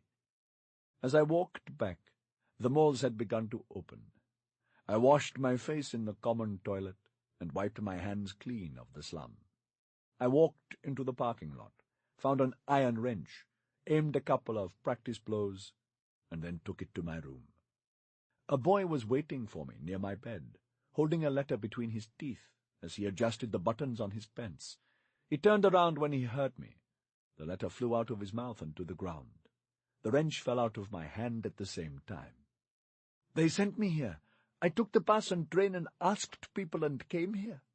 He blinked. "They said you have to take care of me and make me a driver too." "Who the hell are you?" "Dharam," he said. "I'm Lutu Auntie's 4th son. You saw me when you came to Laxmangar last time. I was wearing a red shirt. You kissed me here." He pointed to the top of his head. Picking up the letter, he held it out to me. "Dear grandson, it has been a long time since you came to visit us, and an even longer time, a total of 11 months and 2 days, since you last sent us any money. The city has corrupted your soul and made you selfish, vainglorious and evil. I knew from the start that this would happen because you were a spiteful, insolent boy. Every chance you got, you just stared at yourself in a mirror with open lips, and I had to wring your ears to make you do any work. You are just like your mother. It is her nature, and not your father's sweet nature, that you have. So far we have borne our sufferings patiently, but we will not do so. You must send us money again. If you don't, we'll tell your master. Also, we have decided to arrange for your wedding on our own, and if you do not come here, we will send the girl to you by bus. I say these things not to threaten you, but out of love. After all, am I not your own grandmother? And how I used to stuff your mouth with sweets. Also, it is your duty to look after Dharam, and take care of him as if he were your own son. Now take care of your health, and remember that I am preparing lovely chicken dishes for you, which I will send to you by mail, along with the letter that I will write to your master. Your loving granny, Kusum. I folded the letter, put it in my pocket, and then slapped the boy so hard that he staggered back, hit the side of the bed, and fell into it, pulling down the mosquito net as he fell. "Get up," I said. "I'm going to hit you again." I picked up the wrench and held it over him, then threw it to the floor. The boy's face had turned blue, and his lip was split and bleeding, and he still hadn't said a word. I sat in the mosquito net, sipping from a half bottle of whiskey. I watched the boy. I had come to the edge of the precipice. I had been ready to slay my master. This boy's arrival had saved me from murder and a lifetime in prison. That evening I told Mr. Ashok that my family had sent me a helper, someone to keep the car tidy, and instead of getting angry that he would now have to feed another mouth, which is what most of the masters would have done, he said, "He's a cute boy. He looks like you. What happened to his face?" I turned to Dharam. "Tell him." He blinked a couple of times. He was thinking it over. "I fell off the bus." "Smart boy. Take care in the future," Mr. Ashok said. "This is great, Balram. You will have company from now on." Dharam was a quiet little fellow. He didn't ask for anything from me. He slept on the floor where I told him to. He minded his own business. Feeling guilty for what I'd done, I took him to the tea shop. "Who teaches at the school these days, Dharam? Is it still Mr. Krishna?" "Yes, uncle." "Is he still stealing the money for the uniforms and the food?" "Yes, uncle." "Good man." "I went for 5 years, and then Kusum Granny said that was enough." "Let's see what you learned in 5 years. Do you know the 8 times table?" "Yes, uncle." "Let's hear it." 8 ones are 8. "That's easy. What's next?" 8 twos are 16. "Wait." I counted out on my fingers to make sure he had got it right. "All right. Go on. Order me a tea, too, won't you?" Vitiligo sat down next to me. He smiled at Dharam. "Order it yourself," I said. He pouted. "Is that any way for you to be talking to me, working-class hero?"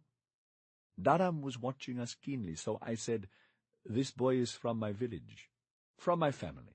I'm talking to him now. 8 threes are 24. "I don't care who he is," Vitiligo said. "Order me a tea, working-class hero." He flexed his palm near my face. 5 fingers. That meant I want 500 rupees. "I've got nothing." 8 fours are 32. He drew a line across his neck and smiled. "Your master will know everything. What's your name, boy?" "Dharam." "What a nice name. Do you know what it means?" "Yes, sir." "Does your uncle know what it means?" "Shut up," I said. It was the time of the day when the tea shop got cleaned. One of the human spiders dropped a wet rag on the floor and started to crawl with it, pushing a growing wavelet of stinking ink-black water ahead of him. Even the mice scampered out of the shop. The customers sitting at the tables were not spared. The black puddle splashed them as it passed. Bits of BDs, shiny plastic wrappers, punched bus tickets, snippets of onion, sprigs of fresh coriander floated on the black water. The reflection of a naked electric bulb shone out of the scum like a yellow gemstone. As the black water went past, a voice inside me said, "But your heart has become even blacker than that, Munna." That night Dharam woke up when he heard the shrieking. He came to the mosquito net. "Uncle, what's going on?" "Turn on the light, you fool! Turn on the light!" He did so, and saw me paralyzed inside the net. I could not even point at the thing. A thick-bodied grey gecko had come down from the wall and was on my bed. Dharam began to grin. "I'm not joking, you moron. Get it out of my bed." He stuck his hand into the net, grabbed the lizard, and smashed it under his foot. "Throw it somewhere far, far away, outside the room, outside the apartment building." I saw the bewildered look in his eyes. Afraid of a lizard? A grown man like my uncle. Good, I thought, just as he was turning off the lights. He'll never suspect that I'm planning anything. An instant later, my grin faded. What was I planning? I began to sweat. I stared at the anonymous palm prints that had been pressed into the white plaster of the wall. A cane began tapping on concrete. The night watchman of Buckingham B was doing his rounds with his long cane. When the tapping of the cane died out, there was no noise inside the room except for the buzzing of the roaches as they chewed on the walls or flew about. It was another hot, humid night. Even the roaches must have been sweating. I could barely breathe. Just when I thought I'd never go to sleep, I began reciting a couplet over and over again. I was looking for the key for years, but the door was always open, and then I was asleep. I should have noticed the stenciled signs on the walls, in which a pair of hands smashed through shackles. I should have stopped and listened to the young men in red headbands shouting from the trucks, but I had been so wrapped up in my own troubles that I had paid no attention at all to something very important that was happening to my country. 2 days later, I was taking Mr. Ashok down to Lodi Gardens, along with Miss Uma. He was spending more and more time with her these days. The romance was blossoming. My nose was getting used to her perfume. I no longer sneezed when she moved. "So you still haven't done it, Ashok? Is it going to be like last time all over again?" "It's not so simple, Uma. Mukesh and I have had a fight over you already. I will put my foot down. But give me some time. I need to get over the divorce. Balram, why have you turned the music up so loud?" "I like it loud. It's romantic. Maybe he's done it deliberately." "Look, it'll happen. Trust me, it's just... Balram, why the hell haven't you turned the music down? Sometimes these people from the darkness are so stupid." "I told you that already, Ashok." Her voice dropped. I caught the words replacement, driver, and local in English. "Have you thought about getting a replacement driver, a local driver?" He mumbled his reply. I could not hear a word, but I did not have to. I looked at the rear-view mirror. I wanted to confront him eye to eye, man to man, but he wouldn't look at me in the mirror, didn't dare face me. I tell you, you could have heard the grinding of my teeth just then. I thought I was making plans for him. He'd been making plans for me. The rich are always one step ahead of us, aren't they? Well, not this time. For every step he'd take, I'd take 2. Outside on the road, a street-side vendor was sitting next to a pyramid of motorbike helmets that were wrapped in plastic and looked like a pile of severed heads. Just when we were about to reach the gardens, we saw that the road was blocked on all sides. A line of trucks had gathered in front of us, full of men who were shouting, "Hail the great socialist! Hail the voice of the poor of India!" What the hell is going on? Haven't you seen the news today, Ashok? They are announcing the results. Fuck, he said. Balram, turn Enya off and turn on the radio. The voice of the great socialist came on. He was being interviewed by a radio reporter. The election shows that the poor will not be ignored, the darkness will not be silent. There is no water in our taps, and what do you people in Delhi give us? You give us cell phones. Can a man drink a cell phone when he is thirsty? Women walk for miles every morning to find a bucket of clean. Do you want to become Prime Minister of India? Don't ask me such questions. I have no ambitions for myself. I am simply the voice of the poor and the disenfranchised. But surely, sir, let me say one last word, if I may. All I have ever wanted was an India where any boy in any village could dream of becoming the Prime Minister. Now, as I was saying, women walk for... According to the radio, the ruling party had been hammered at the polls. A new set of parties had come to power. The great Socialists' Party was one of them. He had taken the votes of a big part of the darkness. As we drove back to Gurgaon, we saw hordes of his supporters pouring in from the darkness. They drove where they wanted, did what they wanted, whistled at any woman they felt like whistling at. Delhi had been invaded. Mr. Ashok did not call me the rest of the day. In the evening he came down and said he wanted to go to the Imperial Hotel. He was on the cell phone the whole time, punching buttons and making calls and screaming. We're totally fucked, Uma. This is why I hate this business I'm in. We're at the mercy of these... Don't yell at me, Mukesh. You were the one who said the elections were a foregone conclusion. Yes, you. And now we'll never get out of our income tax mess. All right. I'm doing it, Father. I'm going to meet him right now at the Imperial. He was still on the phone when I dropped him off at the Imperial Hotel. 42 minutes passed, and then he came out with 2 men. Leaning down to the window, he said, Do whatever they want, Balram. I'm taking a taxi back from here. When they're done, bring the car back to Buckingham. Yes, sir. The 2 men slapped him on the back. He bowed and opened the door for them himself. If he was kissing ass like this, they had to be politicians. The 2 men got in. My heart began to pound.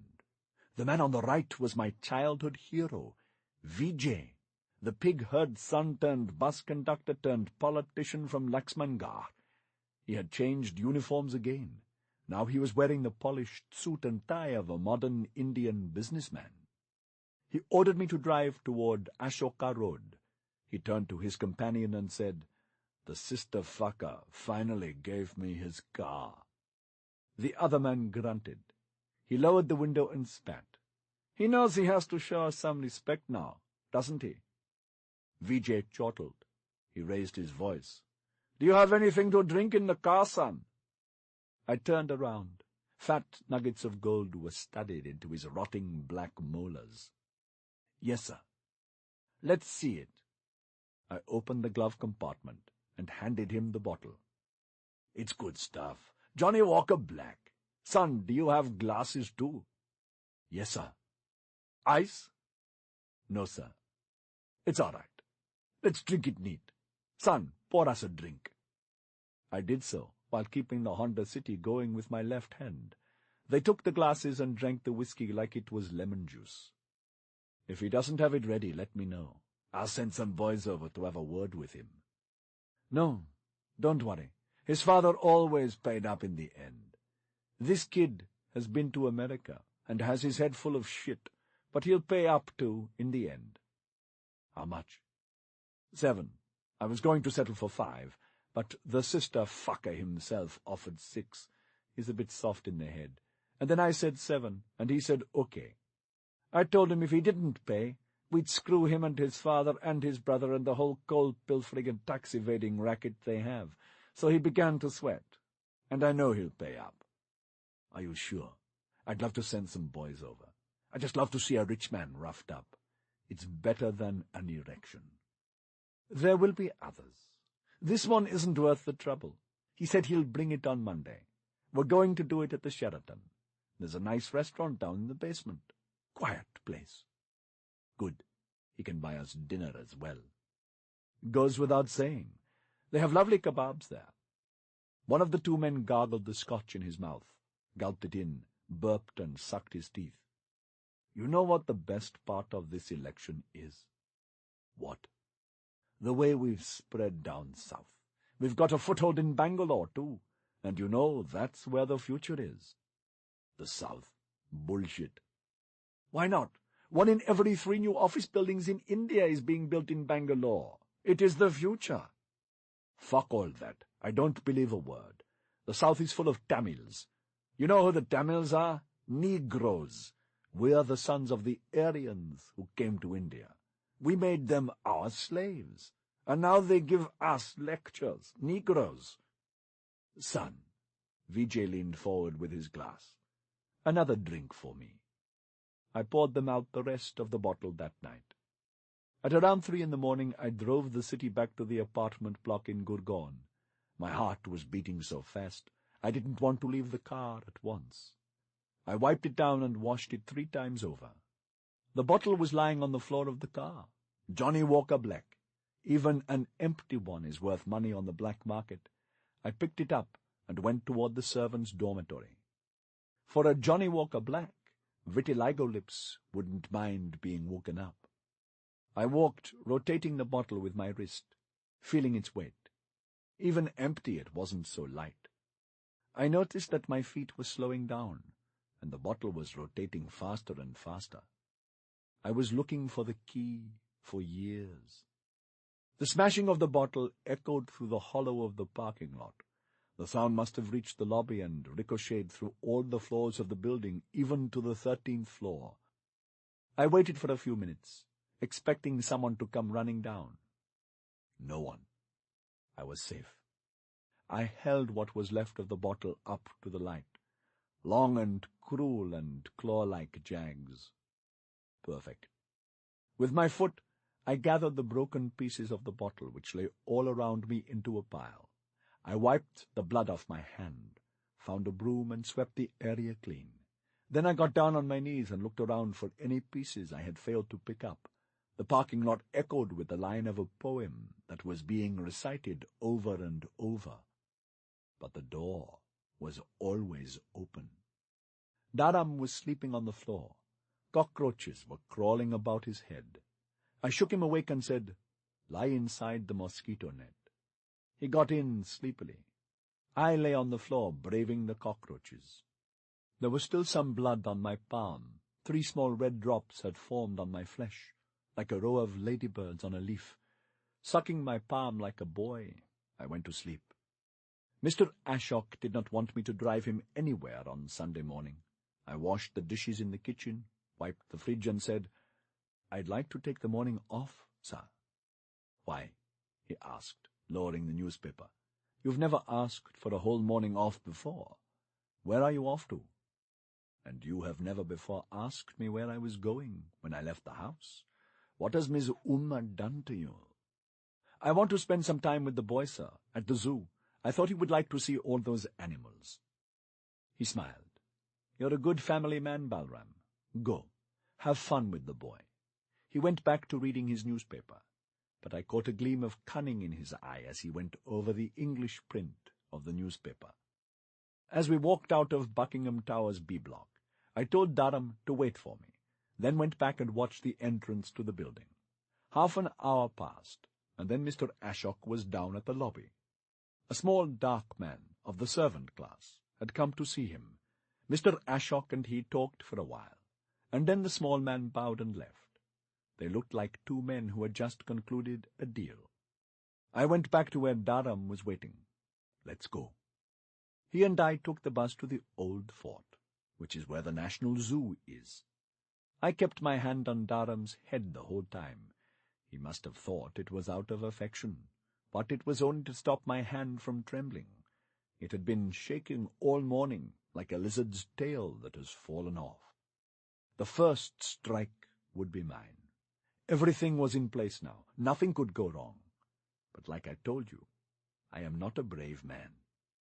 The bus was crowded, and the 2 of us had to stand for the entire journey. We both sweated like pigs. I had forgotten what a bus trip in summer was like. When we stopped at a red light, a Mercedes-Benz pulled up alongside the bus. Behind his upraised window, cool in his egg, the chauffeur grinned at us, exposing red teeth. There was a long line at the ticket counter of the zoo. There were lots of families wanting to go into the zoo, and that I could understand. What puzzled me, though, was the sight of so many young men and women going into the zoo, hand in hand, giggling, pinching each other and making eyes, as if the zoo were a romantic place. That made no sense to me.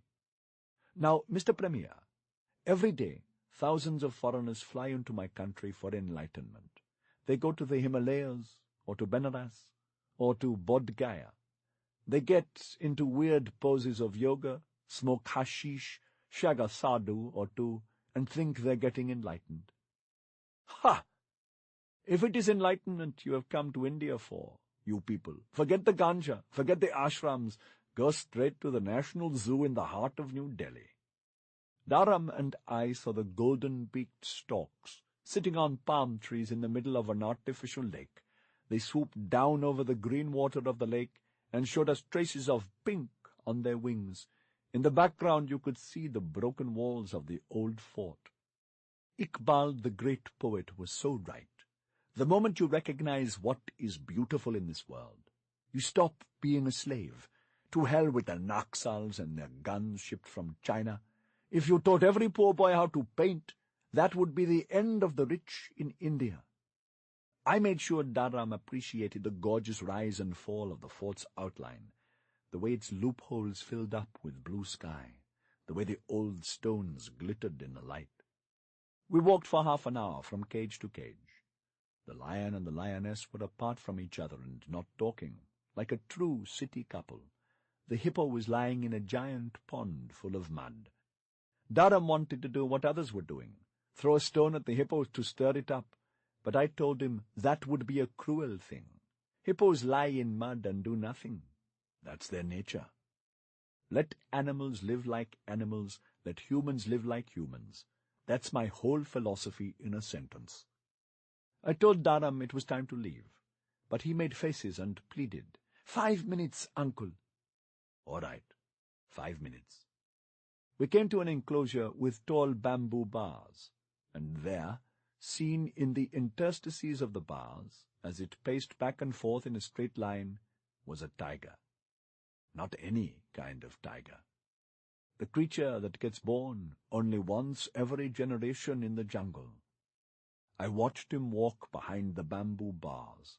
Black stripes and sunlit white fur flashed through the slits in the dark bamboo. It was like watching the slowed-down reels of an old black-and-white film. He was walking in the same line again and again, from one end of the bamboo bars to the other, then turning around and repeating it over at exactly the same pace, like a thing under a spell. He was hypnotizing himself by walking like this. That was the only way he could tolerate this cage. Then the thing behind the bamboo bars stopped moving. It turned its face to my face. The tiger's eyes met my eyes, like my master's eyes have met mine so often in the mirror of the car. All at once, the tiger vanished. A tingling went from the base of my spine into my groin. My knees began to shake. I felt light. Someone near me shrieked, "His eyes are rolling, he's going to faint!" I tried to shout back at her, "It's not true, I'm not fainting." I tried to show them all I was fine, but my feet were slipping. The ground beneath me was shaking. Something was digging its way toward me, and then claws tore out of the mud and dug into my flesh and pulled me down into the dark earth. My last thought, before everything went dark, was that now I understood those pinches and raptures. Now I understood why lovers come to the zoo. That evening, Dharam and I sat on the floor in my room, and I spread a blue letter before him. I put a pen in his hands. "I'm going to see how good a letter writer you are, Dharam. I want you to write to Granny and tell her what happened today at the zoo." He wrote it down in his slow, beautiful hand. He told her about the hippos, and the chimpanzees, and the swamp deer. Tell her about the tiger. He hesitated, then wrote, "We saw a white tiger in a cage." Tell her everything. He looked at me and wrote, "Uncle Balram fainted in front of the white tiger in the cage." Better still, I'll dictate. Write it down. He wrote it all down for 10 minutes, writing so fast that his pen got black and oozy with overflowing ink. He stopped to wipe the nib against his hair, and went back to writing. In the end he read out what he had written. I called out to the people around me, and we carried Uncle to a banyan tree. Someone poured water on his face. The good people slapped Uncle hard and made him wake up. They turned to me and said, "Your uncle is raving. He's saying goodbye to his grandmother. He must think he's going to die." Uncle's eyes were open now. "Are you all right, Uncle?" I asked. He took my hand and he said, "I'm sorry, I'm sorry, I'm sorry." I asked, "Sorry for what?" And he said, "I can't live the rest of my life in a cage, Granny. I'm so sorry." We took the bus back to Gurgaon and had lunch at the tea shop. It was very hot, and we sweated a lot, and that was all that happened today. Write whatever you want after that to her, and post it tomorrow, as soon as I leave in the car. But not before. Understand? It was raining all morning, a light, persistent kind of rain.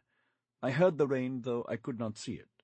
I went to the Honda City, placed the incense stick inside, wiped the seats, wiped the stickers, and punched the ogre in the mouth. I threw a bundle near the driver's seat. I shut all the doors and locked them. Then, taking 2 steps back from the Honda City, I bowed low to it with folded palms. I went to see what Dharam was doing. He was looking lonely, so I made a paper boat for him, and we sailed it in the gutter outside the apartment block. After lunch, I called Dharam into my room. I put my hands on his shoulders. Slowly I turned him around so he faced away from me. I dropped a rupee coin on the ground. "Bend down and pick that up." He did so, and I watched. Dharam combed his hair just like Mr. Ashok did, with a part down the middle. When you stood up over him, there was a clear white line down his scalp, leading up to the spot on the crown where the strands of a man's hairline radiate from. "Stand up straight." I turned him around a full circle. I dropped the rupee again. "Pick it up one more time." I watched the spot. Telling him to sit in a corner of the room and keep watch over me, I went inside my mosquito net, folded my legs, closed my eyes, touched my palms to my knees, and breathed in. I don't know how long I sat like the Buddha, but it lasted until one of the servants shouted out that I was wanted at the front door. I opened my eyes. Dharam was sitting in a corner of the room, watching me. "Come here," I said. I gave him a hug, and put 10 rupees into his pocket. He'd need that. "Balram, you're late. The bell is ringing like crazy." I walked to the car, inserted the key, and turned the engine on. Mr. Ashok was standing at the entrance, with an umbrella and a cell phone. He was talking on the phone as he got into the car and slammed the door. "I still can't believe it. The people of this country had a chance to put an efficient ruling party back in power, and instead they have voted in the most outrageous bunch of thugs. We don't deserve—" He put the phone aside for a moment and said, "First to the city, Balram. I'll tell you where," and then resumed the phone talk. The roads were greasy with mud and water. I drove slowly. "Parliamentary democracy, father. We will never catch up with China for this single reason." First stop was in the city, at one of the usual banks. He took the red bag and went in, and I saw him inside the glass booth, pressing the buttons of the cash machine. When he came back, I could feel that the weight of the bag on the back seat had increased. We went from bank to bank, and the weight of the red bag grew.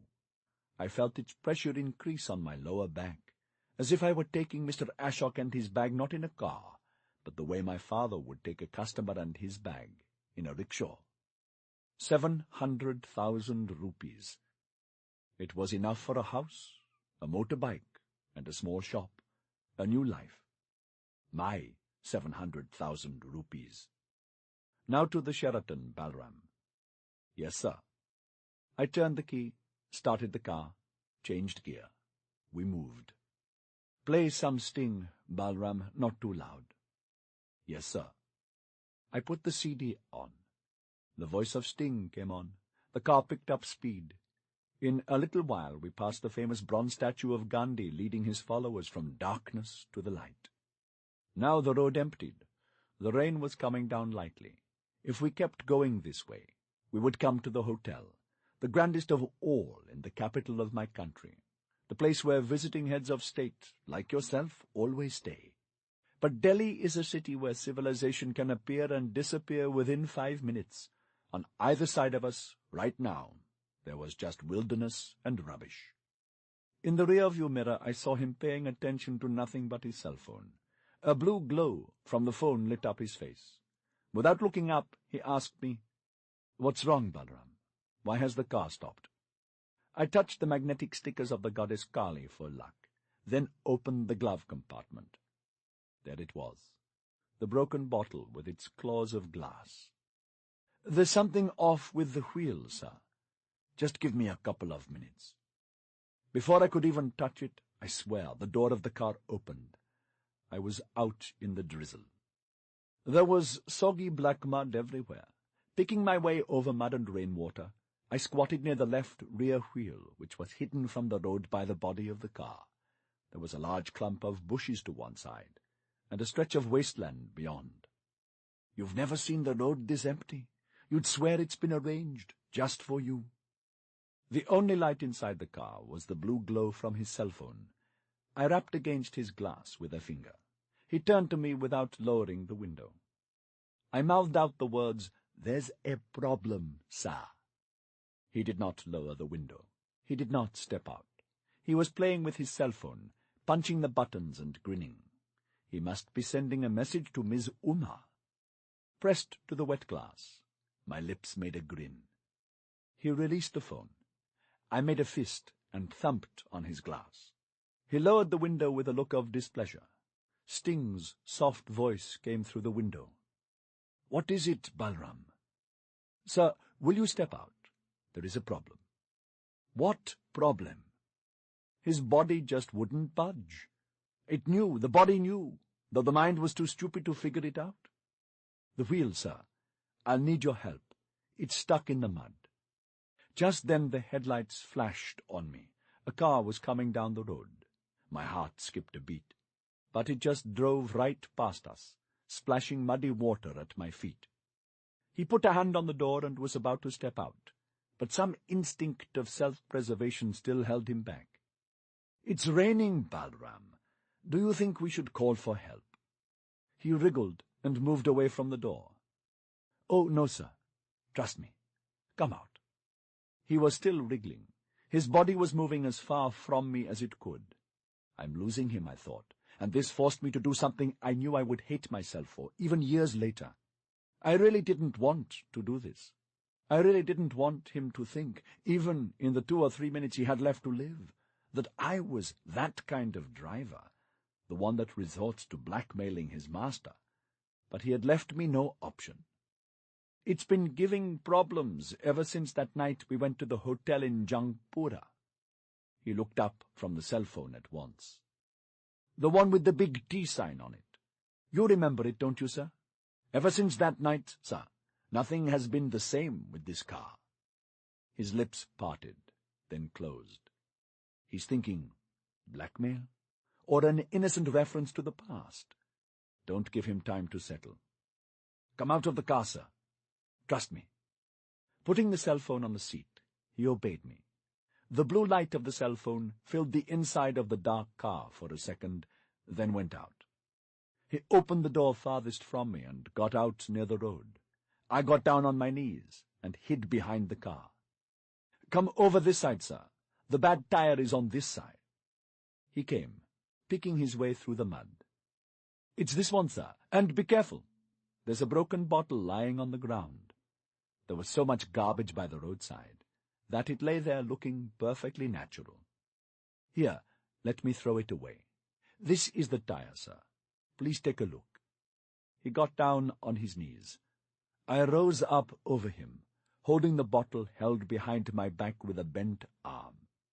Down below me, his head was just a black ball, and in the blackness I saw a thin white line of scalp between the neatly parted hair, leading like a painted line on a highway to the spot on the crown of his skull, the spot from which a man's hair radiates out. The black ball moved, Grimacing to protect his eyes against the drizzle, he looked up at me. "It seems fine." I stood still, like a schoolboy caught out by his teacher. I thought, that landlord's brain of his has figured it out. He's going to stand up and hit me in the face. But what is the use of winning a battle when you don't even know that there is a war going on?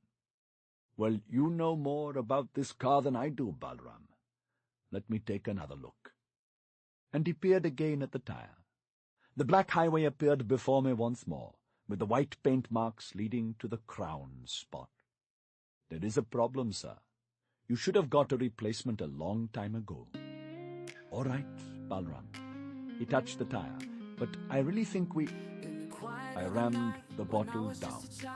The glass ate his bone. I rammed it 3 times into the crown of his skull, smashing through it to his brains. It's a good, strong bottle, Johnny Walker Black, well worth its resale value. The stunned body fell into the mud.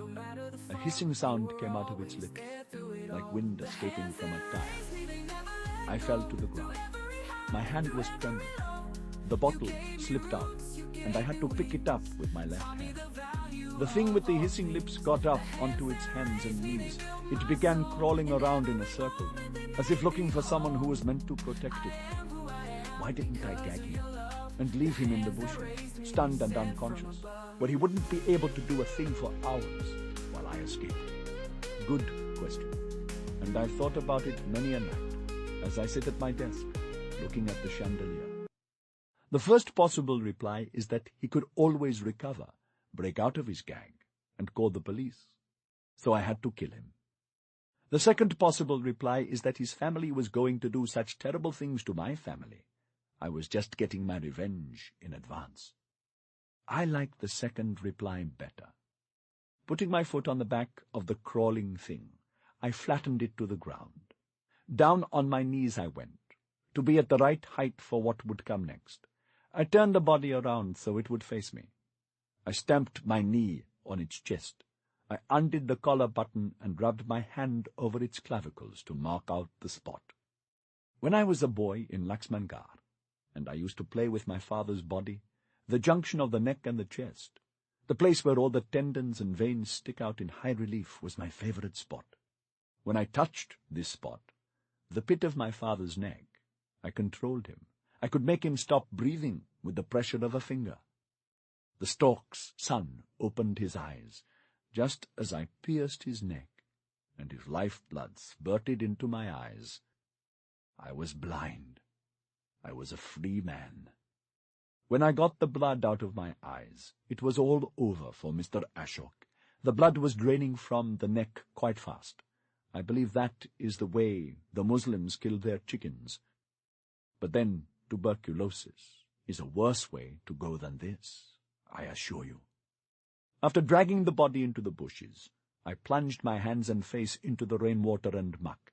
I picked up the bundle near my feet, the white cotton T-shirt, the one with lots of white space and just one word in English, and changed into it. Reaching for the gilded box of tissues, I wiped my face and hands clean. I pulled out all the stickers of the goddess and threw them on Mr. Ashok's body, just in case they'd help his soul go to heaven. And then, getting into the car, turning the ignition key, putting my foot on the accelerator, I took the Honda City, finest of cars, most faithful of accomplices, on one final trip. Since there was no one else in the car, my left hand reached out to turn Sting off, then stopped and relaxed. From now on I could play the music as long as I wanted.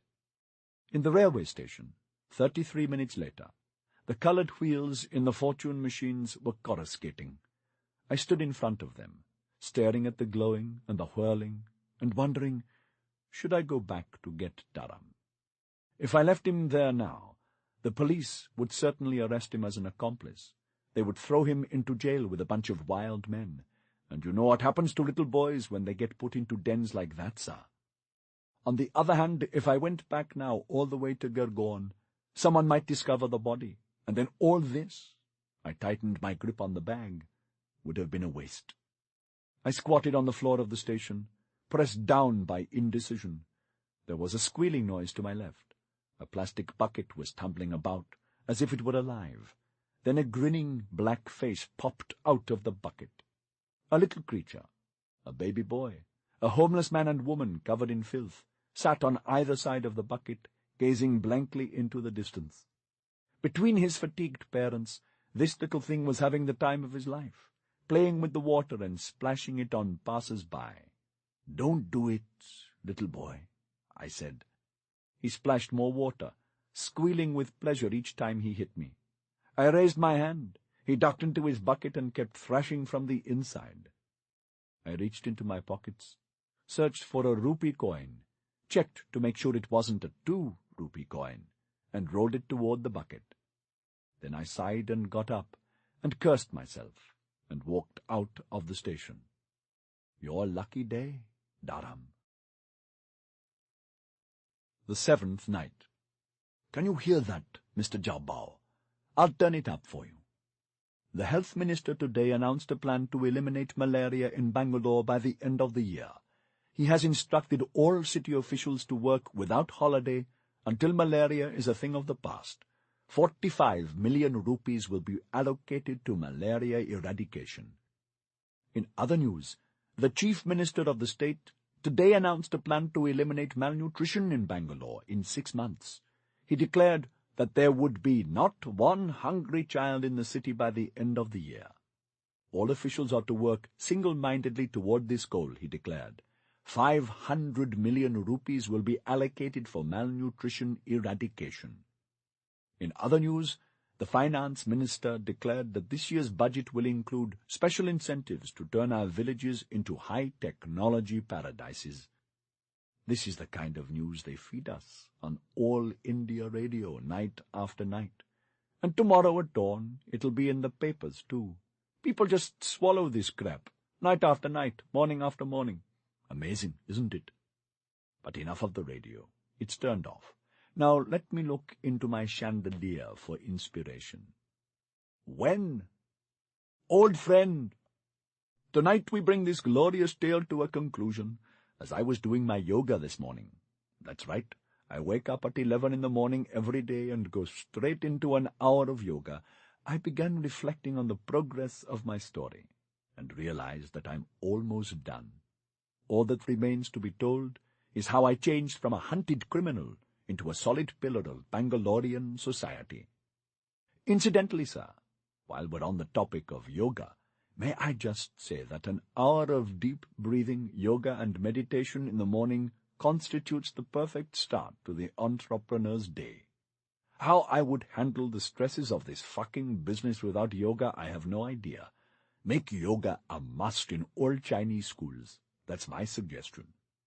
But back to the story now. First, I want to explain one thing about a fugitive's life. Being a man on the run isn't all about fear. A fugitive is entitled to his share of fun, too. That evening, as I was sweeping up the pieces of the Johnny Walker bottle in the parking lot, I worked out a plan for how I would get to Bangalore. It wouldn't be on a direct train, no. Someone might see me, and then the police would know where I had gone. Instead, I would transfer myself from train to train, zigzagging my way down to Bangalore. Although my schedule was shot to pieces when I went to get Dharam, he was sleeping in the net, and I woke him up and said we were going on a holiday to the south, and dragged him out, and it was hard to keep my red bag in one hand and Dharam in the other hand, for the train station is a dangerous place for a little boy, you know. Lots of shady characters around. Still, I began to move in this zigzag way south from Delhi. On the 3rd day of travelling like this, red bag in hand, I was at Hyderabad, waiting in line at the station tea shop to buy a cup of tea before my train left. Dharam was guarding the seat in the compartment. There was a gecko just above the tea shop, and I was looking at it with concern, hoping it would move before it was my turn to get tea. The gecko turned to the left. It ran over a large piece of paper posted on the wall. It stood still for a moment, like that, then darted to the side. That large piece of paper on the wall was a police poster. My police poster. It had already arrived here. I looked at it with a smile of pride. a smile that lasted just a second. For some bizarre reason, you'll see how sloppily things get done in India, my poster had been stapled to another poster of two guys from Kashmir, two terrorists, wanted for bombing something or the other. You'd almost think, looking at the posters, that I was a terrorist too. How annoying. I realized that I was being watched. A fellow with his hands behind his back was looking at the poster, and at me most intently. I began to tremble. I edged away from the poster, but I was too late. The moment he saw me leaving, he ran up to me, caught my wrist and stared at my face. Then he said, "What's it say? That poster you're reading?" "Read it for yourself." "Can't." Now I understood why he had come running. It was the desperation of an illiterate man to get the attention of the literate man. From his accent I knew he was from the darkness too. "It's the wanted men list for this week," I said. "Those two are terrorists from Kashmir." "What did they do?" "They blew up a school. They killed 8 children. "And this fellow? The one with the mustache?" He tapped my photo with a knuckle of his right hand. "He's the guy who caught them." "How did he do that?" To create the illusion I was reading the printing on the wall, I squinted at the 2 posters and moved my lips. "This fellow was a driver. Says here he was in his car, and these 2 terrorist guys came up to him. Then? Says he pretended he didn't know they were terrorists and took them for a ride around Delhi in his car. Then he stopped the car in a dark spot and smashed a bottle and cut their necks with it. I slashed 2 necks with my thumb." "What kind of bottle?" "An English liquor bottle. They tend to be pretty solid." "I know," he said. "I used to go to the English liquor shop for my master every Friday. He liked Smearphone." "Smirnoff," I said, but he wasn't listening. He was peering again at the photo in the poster. Suddenly he put his hand on my shoulder. "You know who this fellow in the poster looks like?" "Who?" I asked. He grinned. "Me." I looked at his face, and I looked at the photo. "It's true," I said, slapping him on the back. "I told you, it could be the face of half the men in India." And then, because I felt sorry for that poor illiterate, thinking he had just endured what my father must have endured at so many railway stations, being mocked and hoodwinked by strangers, I bought him a cup of tea before going back to the train. "Sir, I am not a politician or a parliamentarian, not one of those extraordinary men who can kill and move on as if nothing had happened. It took me 4 weeks in Bangalore to calm my nerves. For those 4 weeks, I did the same thing again and again. I left the hotel, a small seedy place near the train station that I had taken after leaving a deposit of 500 rupees every morning at 8, and walked around with a bag full of cash in my hands for 4 hours. I dared not leave it in the hotel room before returning for lunch. Dharam and I ate together. What he did to keep himself amused in the mornings I don't know, but he was in good spirits. This was the first holiday he had had in his whole life. His smiles cheered me up. Lunch was 4 rupees a plate. The food is good value in the south. It is strange food, though. Vegetables cut up and served in watery curries. Then I went up to my room and slept. At 4 o'clock I came down and ordered a pack of parlour milk biscuits and a tea, because I did not know yet how to drink the coffee. I was eager to try coffee. You see, poor people in the north of this country drink tea, and poor people in the south drink coffee. Who decided that things should be like this, I don't know, but it's like this. So this was the first time I was smelling coffee on a daily basis. I was dying to try it out, but before you could drink it, you had to know how to drink it. There was an etiquette, a routine associated with it that fascinated me. It was served in a cup set into a tumbler, and then it had to be poured in certain quantities and sipped at a certain speed from the tumbler. How the pouring was to be done, how the sipping was to be done, I did not know. For a while I only watched. It took me a week to realize that everyone was doing it differently. One man poured all the coffee into his tumbler at once, Another never used the tumbler at all. They're all strangers here, I said to myself. They're all drinking coffee for the first time. That was another of the attractions of Bangalore. The city was full of outsiders. No one would notice one more. I spent 4 weeks in that hotel near the railway station, doing nothing. I admit there were doubts in my mind. Should I have gone to Mumbai instead? But the police would have thought of that at once. Everyone goes to Mumbai in the films after they kill someone, don't they? Calcutta. I should have gone there. One morning Dharam said, "Uncle, you look so depressed. Let's go for a walk." We walked through a park where drunken men lay on benches, amid wild, overgrown weeds.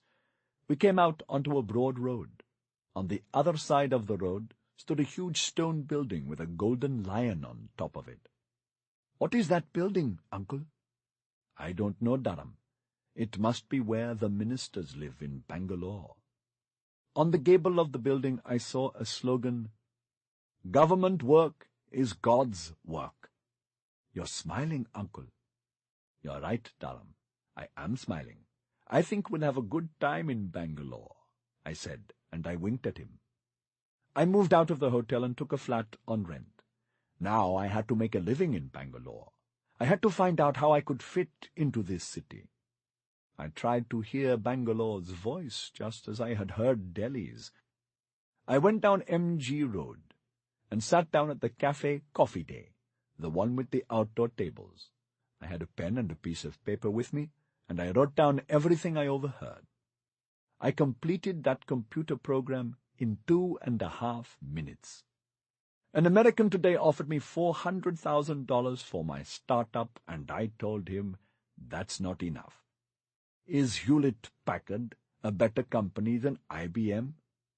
Everything in the city, it seemed, came down to one thing: outsourcing, which meant doing things in India for Americans over the phone. Everything flowed from it: real estate, wealth, power, sex. So I would have to join this outsourcing thing one way or the other. The next day I took an auto rickshaw up to Electronic City. I found a banyan tree by the side of a road, and I sat down under it. I sat and watched the buildings until it was evening, and I saw all the SUVs racing in, and then I watched until 2 in the morning, and the SUVs began racing out of the buildings. And I thought, that's it. That's how I fit in. Let me explain, Your Excellency. See, men and women in Bangalore live like the animals in a forest do. Sleep in the day and then work all night, until 2, 3, 4, 5 o'clock, depending, because their masters are on the other side of the world in America. Big question. How would the boys and girls especially, get from home to the workplace in the late evening, and then get back home at 3 in the morning? There is no night bus system in Bangalore, no train system like in Mumbai. The girls would not be safe on buses or trains anyway. The men of this city, frankly speaking, are animals. That's where entrepreneurs come in. The next thing I did was to go to a Toyota Qualis dealer in the city and say, in my sweetest voice, "I want to drive your cars." The dealer looked at me, puzzled. I couldn't believe I had said that. Once a servant, always a servant. The instinct is always there, inside you, somewhere near the base of your spine. If you ever came to my office, Mr. Premier, I would probably try to press your feet at once. I pinched my left palm. I smiled as I held it pinched and said, in a deep, gruff voice, "I want to rent your cars." The last stage in my amazing success story, sir, was to go from being a social entrepreneur to a business entrepreneur. This part wasn't easy at all. I called them all up, one after the other, the officers of all the outsourcing companies in Bangalore.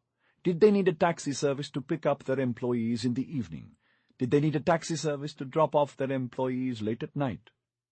And you know what they all said, of course. One woman was kind enough to explain. "You're too late.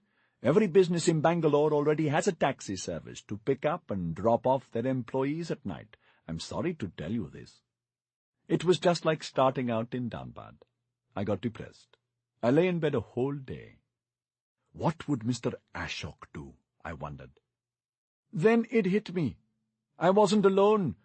I had someone on my side. I had thousands on my side. You'll see, my friends, when you visit Bangalore, fat, paunchy men swinging their canes on Brigade Road, poking and harassing vendors and shaking them down for money. I'm talking of the police, of course. The next day I paid a local to be a translator. You know, I'm sure, that the people of the north and the south in my country speak different languages, and went to the nearest police station. In my hand I had the red bag. I acted like an important man, and made sure the policemen saw the red bag by swinging it a lot, and gave them a business card I had just had printed. Then I insisted on seeing the big man there, the inspector. At last they let me into his office. The red bag had done the trick. The big man sat at a huge desk with shiny badges on his khaki uniform and the red marks of religion on his forehead. Behind him were 3 portraits of gods, but not the one I was looking for. Oh, thank God, there was one of Gandhi too. It was in the corner. With a big smile and a namaste, I handed him the red bag. He opened it cautiously. I said via the translator, "Sir, I want to make a small offering of my gratitude to you."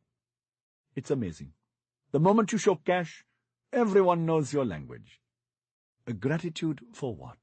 The inspector asked in Hindi, peering into the bag with one eye closed. For all the good you are doing to me, sir.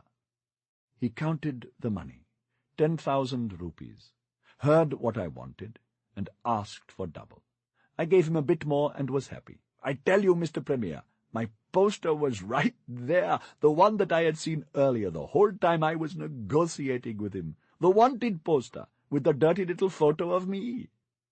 2 days later, I called up the nice woman at the internet company who had turned me down, and heard a shocking tale. Her taxi service had been disrupted. A police raid had discovered that most of the drivers did not have licenses. "I'm so sorry, madam," I said. "I offer you my sympathies. In addition, I offer you my company, White Tiger Drivers. Do all your drivers have licenses?" "Of course, madam. You can call the police and check." She did just that and called me back. I think the police must have put in a good word for me, and that was how I got my own, as they say in English, start-up. I was one of the drivers in the early days, but then I gave up. I don't really think I ever enjoyed driving, you know. Talking is much more fun. Now the start-up has grown into a big business. We've got 16 drivers who work in shifts with 26 vehicles. Yes, it's true. A few 100,000 rupees of someone else's money and a lot of hard work can make magic happen in this country. Put together my real estate and my bank holdings, and I am worth 15 times the sum I borrowed from Mr. Ashok. See for yourself at my website. See my motto, "We drive technology forward," in English.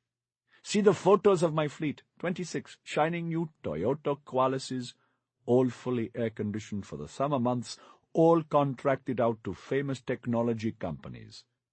If you like my SUVs, if you want your call center boys and girls driven home in style, just click where it says, "Contact Ashok Sharma now." Yes, Ashok, that's what I call myself these days. Ashok Sharma, North Indian entrepreneur settled in Bangalore. If you were sitting here with me, under this big chandelier, I would show you all the secrets of my business. You could stare at the screen of my silver Macintosh laptop and see photos of my SUVs, my drivers, my garages, my mechanics, my paid-off policemen. All of them belong to me, Munna, whose destiny was to be a sweet maker. You'll see photos of my boys, too, all 16 of them. Once I was a driver to a master, but now I am a master of drivers. I don't treat them like servants. I don't slap or bully or mock anyone. I don't insult any of them by calling them my family, either. They're my employees. I'm their boss. That's all. I make them sign a contract, and I sign it too, and both of us must honor that contract. That's all.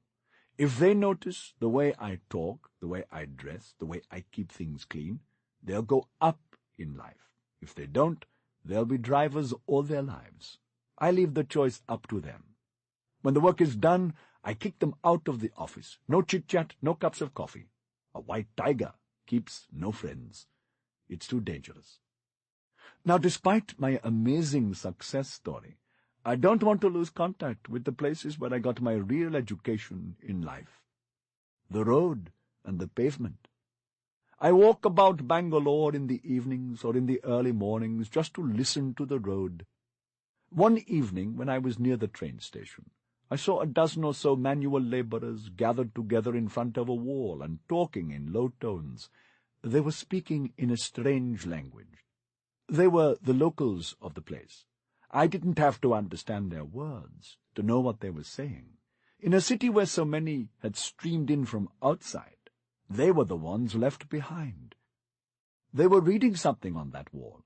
I wanted to see what it was, but they stopped their talking and crowded in front of the wall. I had to threaten to call the police before they parted and let me see what they had been reading. It was a stenciled image of a pair of hands smashing its manacles. The great socialist is coming to Bangalore.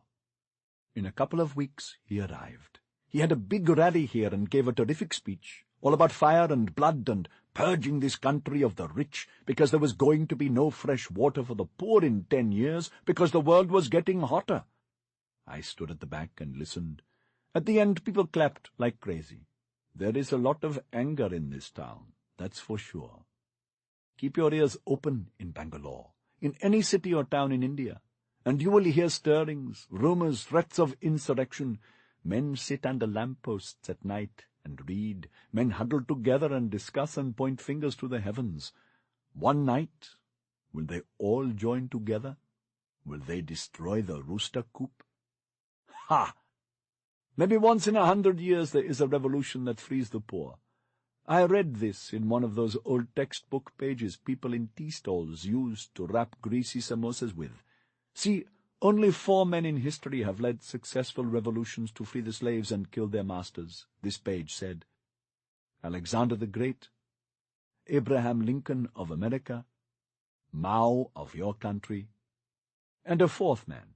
It may have been Hitler, I can't remember. But I don't think a 5th name is getting added to the list any time soon.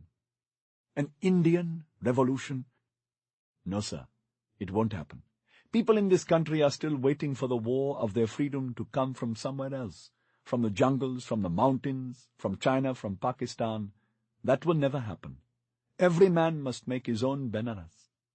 The book of your revolution sits in the pit of your belly, young Indian. Crap it out and read. Instead of which they're all sitting in front of color TVs and watching cricket and shampoo advertisements.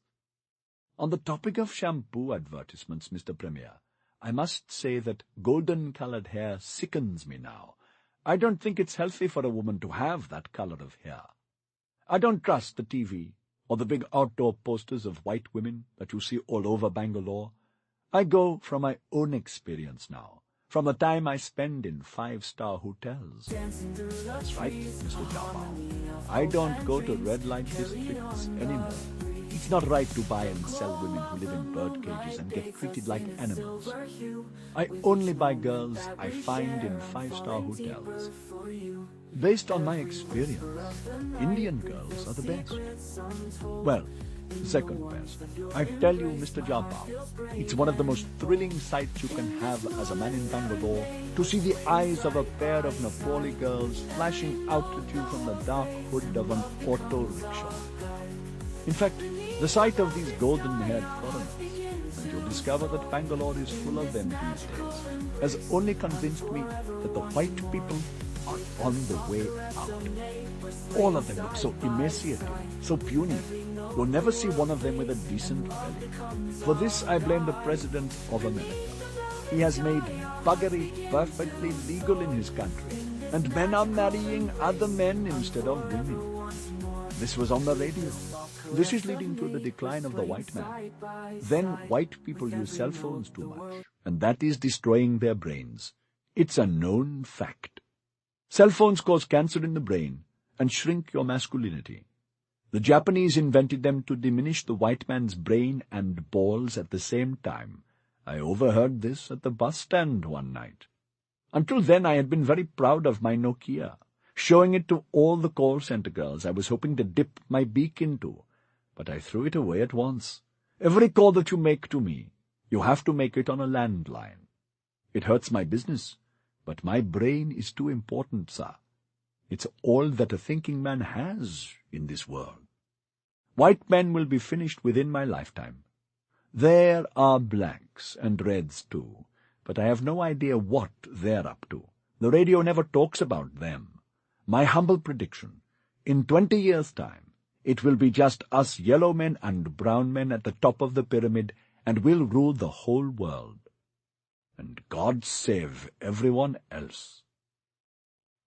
Now I should explain about that long interruption in my narrative 2 nights ago. It will also allow me to illustrate the differences between Bangalore and Laxmangar. Understand, Mr. Jabao, it is not as if you come to Bangalore and find that everyone is moral and upright here. This city has its share of thugs and politicians. It's just that here, if a man wants to be good, he can be good. In Laxmangar, he doesn't even have this choice. That is the difference between this India and that India. The choice. See, that night, I was sitting here telling you my life story when my landline began to ring. Still chatting to you, I picked up the receiver and heard Muhammad Asif's voice. Sir, there's been some trouble. That's when I stopped talking to you. What kind of trouble? I asked. I knew Muhammad Asif had been on duty that night, so I braced myself for the worst. There was a silence, and then he said, I was taking the girls home when we hit a boy on a bicycle. He's dead, sir. Call the police at once, I said. But, sir, I am at fault. I hit him, sir. That's exactly why you will call the police. The police were there when I got to the scene with an empty van. The Qualis was parked by the side of the road. The girls were all still inside. There was a body, a boy, lying on the ground bloodied. The bike was on the ground, smashed and twisted. Muhammad Asif was standing off to the side, shaking his head. Someone was yelling at him, yelling with the passion that you only see on the face of the relative of a dead man. The policeman on the scene had stalled everyone. He nodded when he saw me. We knew each other very well by now. That's the dead boy's brother, sir, he whispered to me. He's in a total rage. I haven't been able to get him out of here. I shook Muhammad Asif out of his trance. Take my car and get these women home, first of all. Let my boy go, I told the policeman loudly. He's got to get the people in their home. Whatever you want to deal with, you deal with me. How can you let him go? The brother of the dead boy yelled at the policeman. Look here, son, I said. I am the owner of this vehicle. Your fight is with me, not with this driver. He was following my orders to drive as fast as he could. The blood is on my hands, not his. These girls need to go home. Come with me to the police station. I offer myself as your ransom. Let them go. The policeman played along with me. It's a good idea, son. We need to register the case at the station. While I kept the brother engaged by pleading to his reason and human decency, Muhammad Asif and all the girls got into my van and slipped away. That was the first objective, to get the girls home. I have signed a contract with their company, and I honor all that I sign. I went to the police station with the dead boy's brother. The policeman on night duty brought me coffee. They did not bring the boy coffee. He glared at me as I took the cup. He looked ready to tear me to pieces. I sipped. The assistant commissioner will be here in 5 minutes, one of the policemen said. Is he the one who's going to register the case? The brother asked. Because no one has done it so far. I sipped some more. The assistant commissioner who sat in the station was a man whom I had lubricated often. He had fixed a rival for me once. He was the worst kind of man, who had nothing in his mind but taking money from everyone who came to his office. Scum. But he was my scum. My heart lifted at the sight of him. He had come all the way to the station at night to help me out. There is honesty among thieves, as they say. He understood the situation immediately. Ignoring me, he went up to the brother and said, "What is it you want?" "I want to file an FIR, the brother said. "I want this crime recorded." "What crime?" "The death of my brother by this man's," pointing a finger at me, "vehicle." The assistant commissioner looked at his watch. "My God, it's late. It's almost 5 o'clock. Why don't you go home now? We'll forget you were here. We'll let you go home." "What about this man? Will you lock him up first?" The assistant commissioner put his fingers together. He sighed. "See, at the time of the accident, your brother's bicycle had no working lights. That is illegal, you know. There are other things that will come out. I promise you, things will come out." The boy stared. He shook his head, as if he hadn't heard correctly. "My brother is dead. This man is a killer. I don't understand what's going on here." "Look here. Go home, have a bath, pray to God, sleep. Come back in the morning. We'll file the FIR then. All right?" The brother understood at last why I had brought him to the station. He understood at last that the trap had shut on him. Maybe he had only seen policemen in Hindi movies until now. Poor boy. "This is an outrage. I'll call the papers. I'll call the lawyers. I'll call the police." The assistant commissioner, who was not a man given to humor, allowed himself a little smile. "Sure, call the police." The brother stormed out, shouting more threats. "The number plates will be changed tomorrow," the assistant commissioner said. "We'll say it was a hit and run. Another car will be substituted. We keep battered cars for this purpose here. You're very lucky that your Qualis hit a man on a bicycle." I nodded. A man on a bicycle getting killed. The police don't even have to register the case. A man on a motorbike getting killed. They would have to register that. A man in a car getting killed. That would have thrown me in jail. What if he goes to the papers? The assistant commissioner slapped his belly. "I've got every pressman in this town in here." I did not hand him an envelope at once. There is a time and a place for these things. Now was the time to smile and say thanks and sip the hot coffee he had offered me.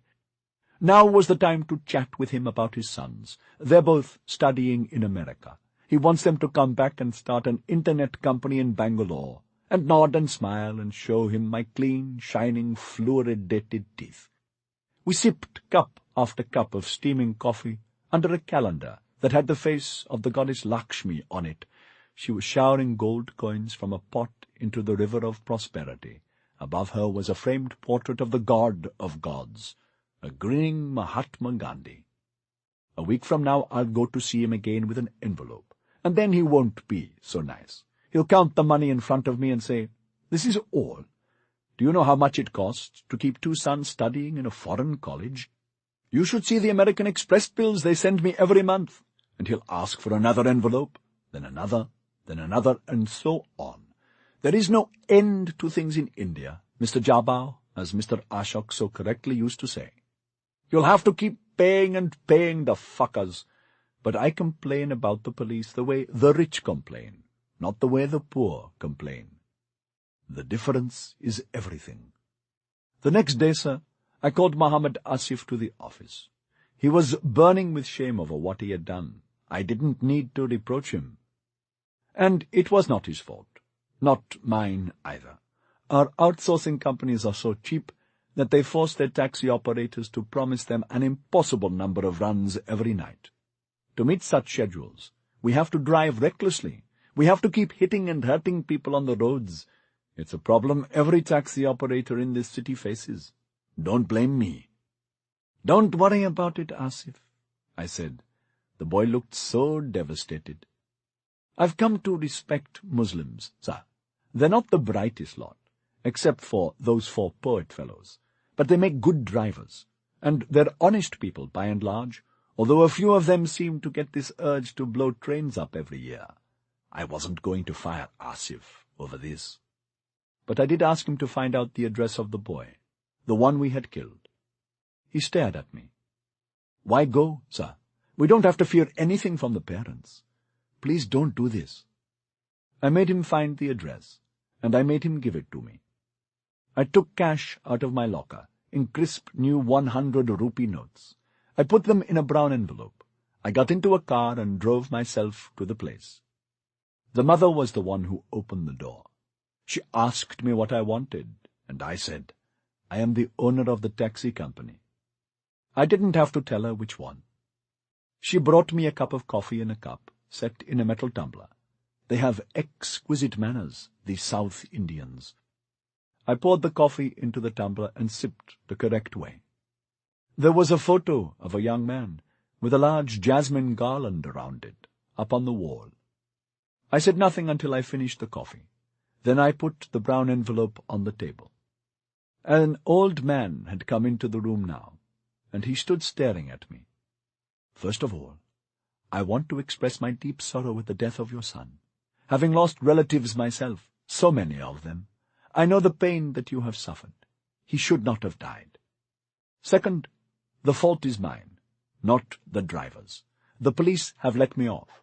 That is the way of this jungle we live in. But I accept my responsibility. I ask you for forgiveness." I pointed to the brown envelope lying on the table. "There are 25,000 rupees in here. I don't give it to you because I have to, but because I want to. Do you understand?" The old woman would not take the money. But the old man, the father, was eyeing the envelope. "At least you were man enough to come," he said. "I want to help your other son," I said. "He is a brave boy. He stood up to the police the other night. He can come and be a driver with me if you want. I would take care of him if you want." The woman clenched her face and shook her head. Tears poured out of her eyes. It was understandable. She might have had the hopes for that boy that my mother had for me, but the father was amenable. Men are more reasonable in such matters. I thanked him for the coffee, bowed respectfully before the bereaved mother, and left. Muhammad Asif was waiting for me at the office when I got back. He shook his head and said, "Why? Why did you waste so much money?" That's when I thought, maybe I've made a mistake.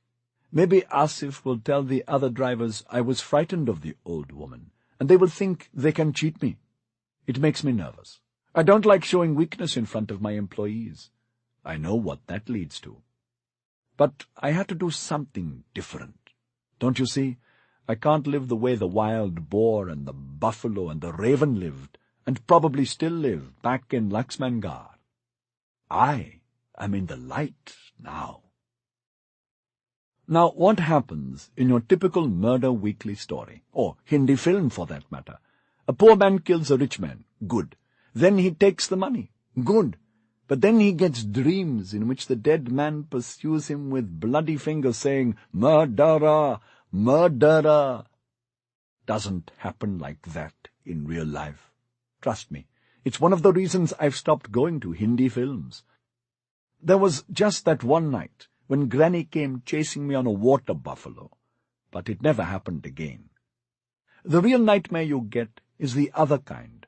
You toss about in the bed dreaming that you haven't done it, that you lost your nerve and let Mr. Ashok get away, that you're still in Delhi, still the servant of another man, and then you wake up. The sweating stops. The heartbeat slows. You did it. You killed him. About 3 months after I came to Bangalore, I went to a temple and performed last rites there for all of them. Kusum, Kishan, and all my aunts, cousins, nephews, and nieces. I even said a prayer for the water buffalo. Who knows who has lived and who has not? And then I said to Kishan, and to Kusum, and to all of them, "Now leave me in peace." And they have, sir, by and large. One day I read a story in a newspaper, family of 17 murdered in North Indian village. My heart began to thump. 17. That can't be right. That's not mine. It was just one of those 2-inch horror stories that appear every morning in the papers. They didn't give a name to the village. They just said it was somewhere in the darkness, near Gaya. I read it again and again. 17. There aren't 17 at home. I breathed out. But what if someone's had children? I crumpled that paper and threw it away. I stopped reading the newspaper for a few months after that, just to be safe. Look, here's what would have happened to them. Either the stork had killed them, or had some of them killed, and the others beaten. Now, even if by some miracle he or the police didn't do that, the neighbors would have shunned them. See, a bad boy in one family cast the village's reputation into the dust. So the villagers would have forced them out, and they'd have to go to Delhi, or Calcutta, or Mumbai, to live under some concrete bridge begging for their food, and without hope for the future. That's not much better than being dead. What's that you say, Mr. Jabal? Do I hear you call me a cold-blooded monster? There is a story I think I heard at a train station, sir, or maybe I read it on the torn page that had been used to wrap an ear of roasted corn I bought at the market. I can't remember. It was a story of the Buddha. One day, a cunning Brahmin, trying to trick the Buddha, asked him, "Master, do you consider yourself a man or a god?" The Buddha smiled and said, "Neither. I am just one who has woken up, while the rest of you are still sleeping." I'll give you the same answer to your question, Mr. Jabal. You ask, are you a man or a demon? Neither, I say. I have woken up, and the rest of you are still sleeping, and that is the only difference between us. I shouldn't think of them at all, my family. Dharam certainly doesn't. He's figured out what's happened by now. I told him at first we were going on a holiday, and I think he bought it for a month or two. He doesn't say a word, but sometimes I see him watching me out of the corner of his eye. He knows. At night, we eat together, sitting across the table, watching each other and not saying much. After he's done eating, I give him a glass of milk. 2 nights ago, after he finished his milk, I asked him, "Don't you ever think of your mother?" Not a word. "Your father?" He smiled at me, and then he said, "Give me another glass of milk, won't you, uncle?" I got up. He added, "And a bowl of ice cream, too." "Ice cream is for Sundays, Dharam," I said. "No, it's for today." And he smiled at me. Oh, he's got it all figured out, I tell you. Little blackmailing thug. He's going to keep quiet as long as I keep feeding him. If I go to jail, he loses his ice cream and glasses of milk, doesn't he? That must be his thinking. The new generation, I tell you, is growing up with no morals at all. He goes to a good school here in Bangalore, an English school. Now he pronounces English like a rich man's son. He can say pizza the way Mr. Ashok said it. And doesn't he love eating pizza, that nasty stuff? I watch with pride as he does his long division on a clean white paper at the dinner table. All these things I never learned. One day I know Dharam, the boy who is drinking my milk and eating my ice cream in big bowls, will ask me, "Couldn't you have spared my mother? Couldn't you have written to her telling her to escape in time?" And then I'll have to come up with an answer. Or kill him, I suppose, but that question is still a few years away. Till then we'll have dinner together every evening. Dharam, last of my family, and me. That leaves only one person to talk about. My ex. I thought there was no need to offer a prayer to the gods for him, because his family would be offering very expensive prayers all along the Ganga for his soul. What can a poor man's prayers mean to the 36,000,004 gods in comparison with those of the rich? But I do think about him a lot, and believe it or not, I do miss him. He didn't deserve his fate. I should have cut the mongoose's neck. Now, Your Excellency, a great leap forward in Sino-Indian relations has been taken in the past 7 nights. Hindi chini bye-bye, as they say. I have told you all you need to know about entrepreneurship, how it is fostered, how it overcomes hardships, how it remains steadfast to its true goals, and how it is rewarded with the gold medal of success. Sir, although my story is done, and my secrets are now your secrets, if you allow me, I would leave you with one final word. That's an old trick I learned from the great socialist. Just when his audience is yawning, he says one final word, and then he goes on for 2 more hours. Ha! When I drive down Hosur Main Road, when I turn into Electronics City Phase 1 and see the companies go past, I can't tell you how exciting it is to me. General Electric, Dell, Siemens, they're all here in Bangalore, and so many more are on their way. There is construction everywhere, piles of mud everywhere, piles of stones, piles of bricks. The entire city is masked in smoke, smog, powder, cement dust. It is under a veil. When the veil is lifted, what will Bangalore look like? Maybe it will be a disaster. Slums, sewage, but you never know. It may turn out to be a decent city, where humans can live like humans, and animals can live like animals. A new Bangalore for a new India, and then I can say that in my own way, I helped to make New Bangalore. Why not? Am I not a part of all that is changing this country? Haven't I succeeded in the struggle that every poor man here should be making? The struggle not to take the lashes your father took, not to end up in a mound of indistinguishable bodies that will rot in the black mud of Mother Ganga. True, there was the matter of murder, which is a wrong thing to do, no question about it. It has darkened my soul. All the skin-whitening creams sold in the markets of India won't clean my hands again. But isn't it likely that everyone who counts in this world, including our Prime Minister, including you, Mr. Jabal, has killed someone or other on their way to the top?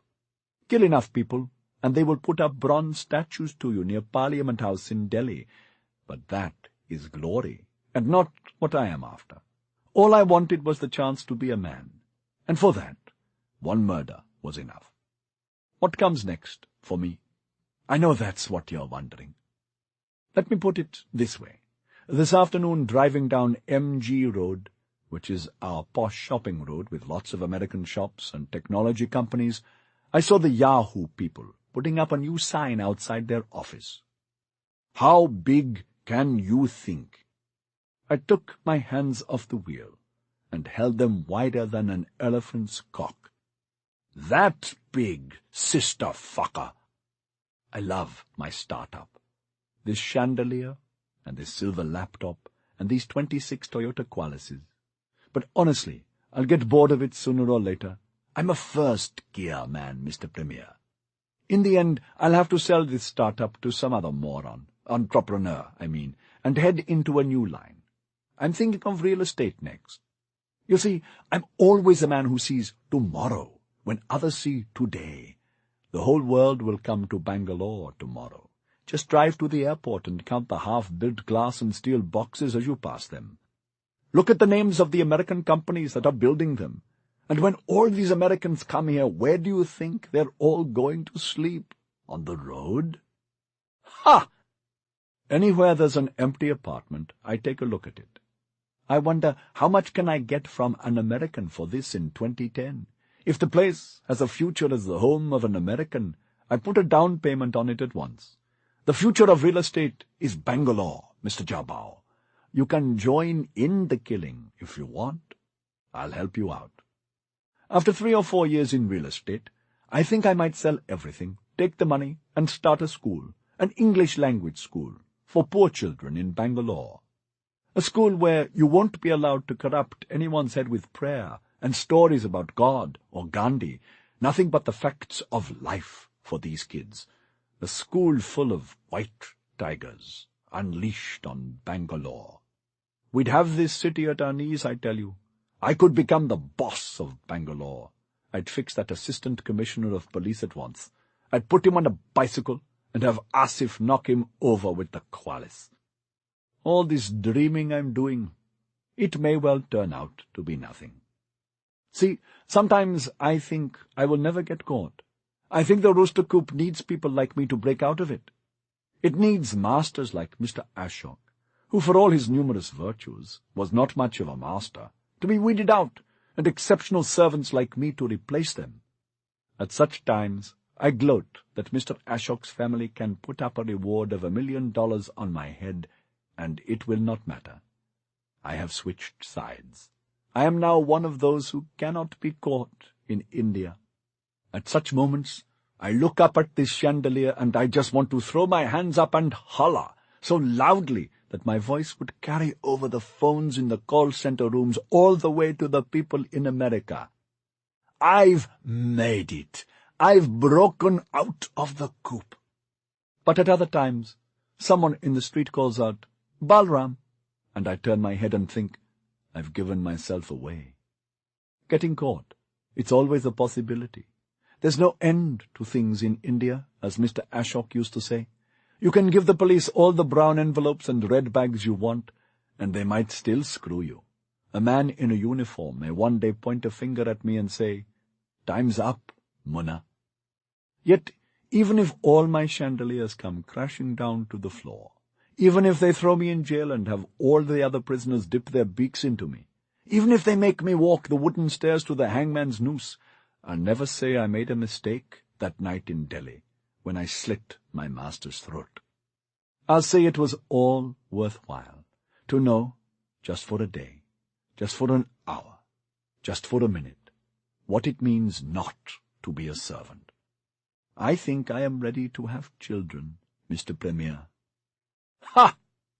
Yours forever, Ashok Sharma, the White Tiger of Bangalore. Boss at whitetiger-technologydrivers.com